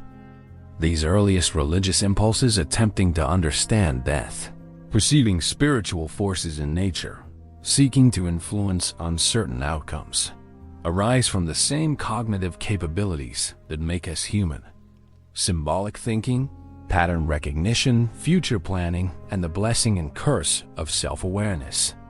Religion emerges as humanity's first systematic attempt to answer the questions that consciousness poses. Why do we exist? What happens when we die? How should we live? What forces control our fate? But religion doesn't remain merely comforting speculation or anxiety management. It becomes generative, actively creating the innovations that transform human society. The agricultural revolution, that pivotal shift enabling civilization itself, is inseparable from religious development. Anxieties about fertility and growth give birth to gods of grain and rain. The need to support religious specialists and provide offerings drives surplus production and redistribution systems. Religious festivals structure the agricultural calendar. Temple complexes become civilization's organizational centers. The first monuments, Göbekli Tepe's massive stone circles, serve purely religious purposes, possibly even driving the transition to agriculture rather than resulting from it. As agricultural societies grow into cities and states, religion provides the essential organizing principles. In Mesopotamia, the temple state emerges with economic, political, and religious functions indistinguishable. Gods own the land, priests manage resources. Kings rule with divine sanction. Writing develops primarily to serve temple administration and preserve religious knowledge. Law codes like Hammurabi's claim divine authority, making justice cosmic rather than merely human. The ziggurat physically connects earth to heaven, manifesting religious cosmology in architectural form. Egyptian civilization demonstrates religion's capacity to create extraordinary stability and achievement. The concept of mad cosmic order, justice, truth provides a comprehensive worldview organizing society for 3 millennia. The pharaoh's divine nature legitimizes centralized authority and motivates massive construction projects, pyramids that required mobilizing thousands of workers for decades, built to ensure the god king's eternal existence. Religious beliefs about the afterlife drive economic activity across the civilization, from mummification to tomb construction to funerary offerings, while simultaneously developing medical and anatomical knowledge. Religious-inspired architecture, from pyramids to temples, represents engineering and mathematical achievements requiring sophisticated knowledge. The Hebrew people's religious innovation, ethical monotheism, transforms human moral thinking. The prophet's insistence that God demands justice, compassion for the vulnerable, and ethical behavior above ritual performance introduces revolutionary ideas about religion's purpose. Judaism's emphasis on divine law binding even kings, on covenant relationship between God and people, on the moral structure of reality itself, creates concepts that will influence Western civilization profoundly. Though Jews remain a small minority, their religious ideas through Christianity and Islam eventually shape half of humanity's religious life. In India, the Dharmic religions address suffering and liberation through sophisticated philosophical systems. Hindu thought develops concepts karma, reincarnation, the identity of individual and cosmic soul that shape Indian civilization's character. Buddhism's emphasis on suffering psychological roots and the path to liberation through ethical living, mental discipline, and wisdom creates a portable religion that adapts across Asia, influencing art, philosophy, politics, and daily life from Sri Lanka to Japan. The Dharmic emphasis on meditation and yogic practice develops sophisticated understanding of consciousness and psychophysical disciplines. Chinese civilization demonstrates how religion can organize society around harmony, relationships, and cosmic order, rather than salvation or transcendent gods. Confucianism's emphasis on education, ritual propriety, filial piety, and virtuous governance creates social structures and values that unify Chinese culture across 3 millennia and spread throughout East Asia. Taoism's mystical naturalism provides balance, offering paths to spontaneity and harmony with nature, alongside Confucian social ethics. Ancestor veneration creates powerful intergenerational bonds and validates traditional authority. These religious philosophical traditions drive Chinese achievements in governance, literature, art, and technology while maintaining cultural continuity despite political fragmentation. Greek religion's relative lack of scriptural dogmatism and powerful priesthood creates space for philosophy to emerge, questioning traditional beliefs while exploring reality's nature through reason. This philosophical tradition, combined with Greek mathematical and scientific inquiry, lays foundations for Western intellectual culture. When Greek philosophy encounters Jewish monotheism in Hellenistic and Roman contexts, It provides conceptual vocabulary for articulating Christian theology, creating the synthesis that will dominate medieval European thought. Roman religion demonstrates the power and limitations of civic ritualistic religion in organizing multi-ethnic empire. Roman pragmatic approach, incorporating foreign deities, tolerating diverse practices, emphasizing correct ritual over correct belief, successfully manages religious diversity across vast territories. Yet Roman religion's civic character and lack of personal salvation promise ultimately leave space for Christianity, which offers precisely what civic religion doesn't: personal relationship with God, moral guidance, eternal salvation, and strong community support. Christianity's transformation from persecuted Jewish sect to Roman Empire's official religion, and eventually to medieval Christendom organizing all of European life, demonstrates religion's extraordinary capacity to spread across cultural boundaries, adapt to changing circumstances, and provide comprehensive worldview, organizing entire civilizations. Christian theology's engagement with Greek philosophy creates sophisticated intellectual tradition. Christian institutions, monasteries preserving knowledge, universities emerging from cathedral schools, canon law influencing civil law shape Western development fundamentally. Christian art, architecture, music, and literature dominate European culture. Christian missionaries spread Western influence globally, for better and worse. Islam completes the Abrahamic arc, presenting itself as God's final revelation, perfecting earlier monotheisms. Islam's rapid expansion, creating empires stretching from Spain to India within a century, demonstrates religion's power to motivate conquest while providing governance systems for diverse populations. The Islamic Golden Age's intellectual achievements, preserving Greek learning, advancing mathematics and science, developing philosophy and medicine, demonstrate how religious civilization can drive knowledge production. Islamic law and ritual create unity across vast geographical and ethnic diversity, while Islamic art and architecture demonstrate aesthetic achievements serving religious purpose. Throughout this journey, we see consistent patterns in how religion shapes civilization. Religion provides cosmology, comprehensive explanations of reality's nature, the universe's structure, humanity's place. Religion organizes time, daily prayer times, weekly Sabbaths, monthly festivals, annual cycles, structuring life's rhythms. Religion sanctifies space temples, shrines, pilgrimage sites, sacred landscapes, creating geography of holiness. Religion legitimizes authority, divine right of kings, mandate of heaven, caliphate, papal authority, making political power sacred rather than merely pragmatic. Religion creates social identity and cohesion, share beliefs, practices, and values, binding diverse individuals into communities, transcending kinship. The Ummah of Islam, the covenant people of Israel, the Christian Church as body of Christ, the Confucian society of proper relationships, all demonstrate religion creating identities more powerful than ethnic or tribal bonds. This identity-creating power enables both remarkable achievements, cooperation across vast distances, preservation of culture under persecution, maintenance of communities despite dispersion, and terrible conflicts when religious identities clash. Religion drives artistic achievement across civilizations. Cave paintings express shamanic visions. Pyramids manifest pharaonic divinity. Gothic cathedrals reach toward heaven. Islamic geometric patterns and calligraphy reflect divine order and avoid idolatry.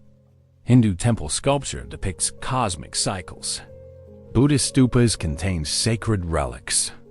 Music from Gregorian chant to Hindu bhajans to Islamic call to prayer serves worship. Literature from the Epic of Gilgamesh to the Bhagavad Gita to Augustine's Confessions explores religious themes. Virtually all pre-modern art serves primarily religious purposes, with religion providing both motivation and patronage. Religion advances knowledge in complex ways. The need to track religious festivals drives astronomical observation. Temple administration requires mathematics and record keeping, spurring writing systems. Religious questions about soul, consciousness, and ultimate reality drive philosophical inquiry. Meditation practices develop psychological insight. Alchemical quests for immortality lay groundwork for chemistry. Islamic preservation and advancement of Greek learning enables European Renaissance. Yet religion also sometimes suppresses inquiry, threatening established doctrines, creating tension between religious authority and intellectual freedom that continues into modernity. Religion shapes ethics and law fundamentally. The Ten Commandments, the negative confession before Osiris, Confucian virtue, Buddhist precepts, Islamic law all demonstrate religion providing moral frameworks. The connection between religion and ethics becomes so strong that many assume morality requires religious foundation, though philosophers debate this. Religious ethical systems address both personal conduct and social justice, from intimate sexual ethics to economic redistribution to treatment of strangers and enemies. Perhaps most profoundly, religion addresses suffering, death, and meaning, the existential challenges inherent in human consciousness.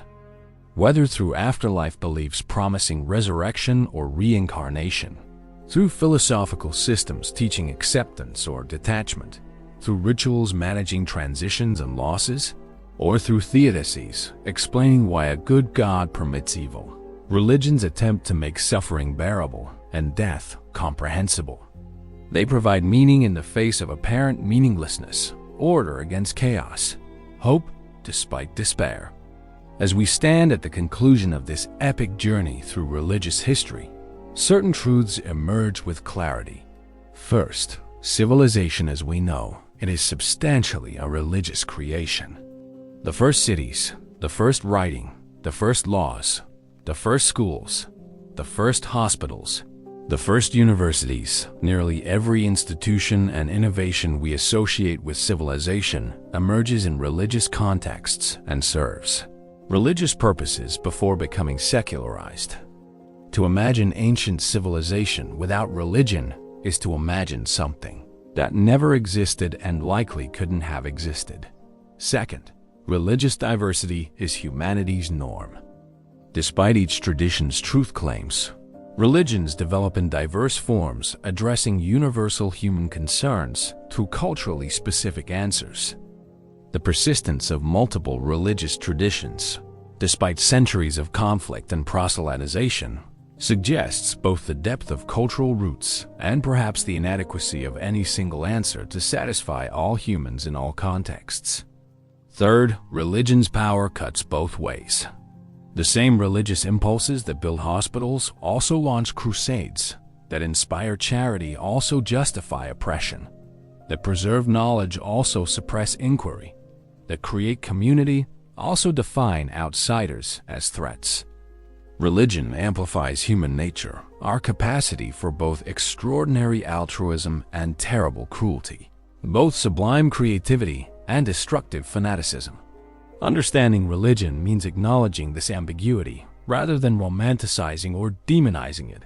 Fourth, religion evolves continuously. The religions we've examined aren't static but dynamic traditions, constantly reinterpreting their foundations to address new circumstances. Judaism after the Second Temple's destruction differs from Judaism before. Medieval Christianity differs from early Christianity. Modern Islam differs from classical Islam.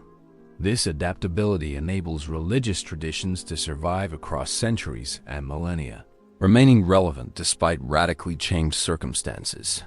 Finally, religious questions remain humanity's questions.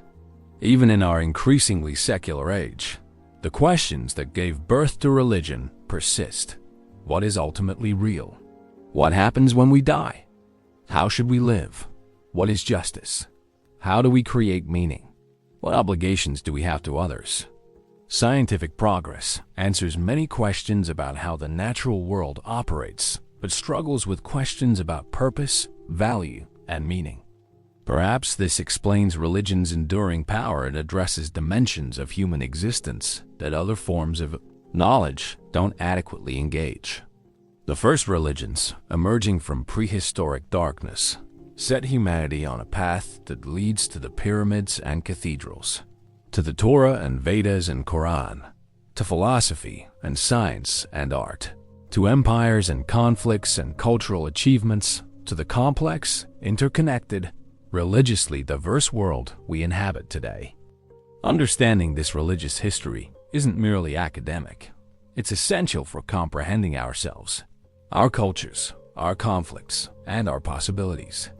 We are, whether believers or skeptics, the inheritors of thousands of years of religious development that has shaped virtually everything about how we think, organize society, create culture, and seek meaning. The story of how the first religions shaped human civilization is ultimately the story of civilization itself, of how scattered bands of hunter-gatherers, standing before caves and graves and questioning the meaning of life and death, created the world we know.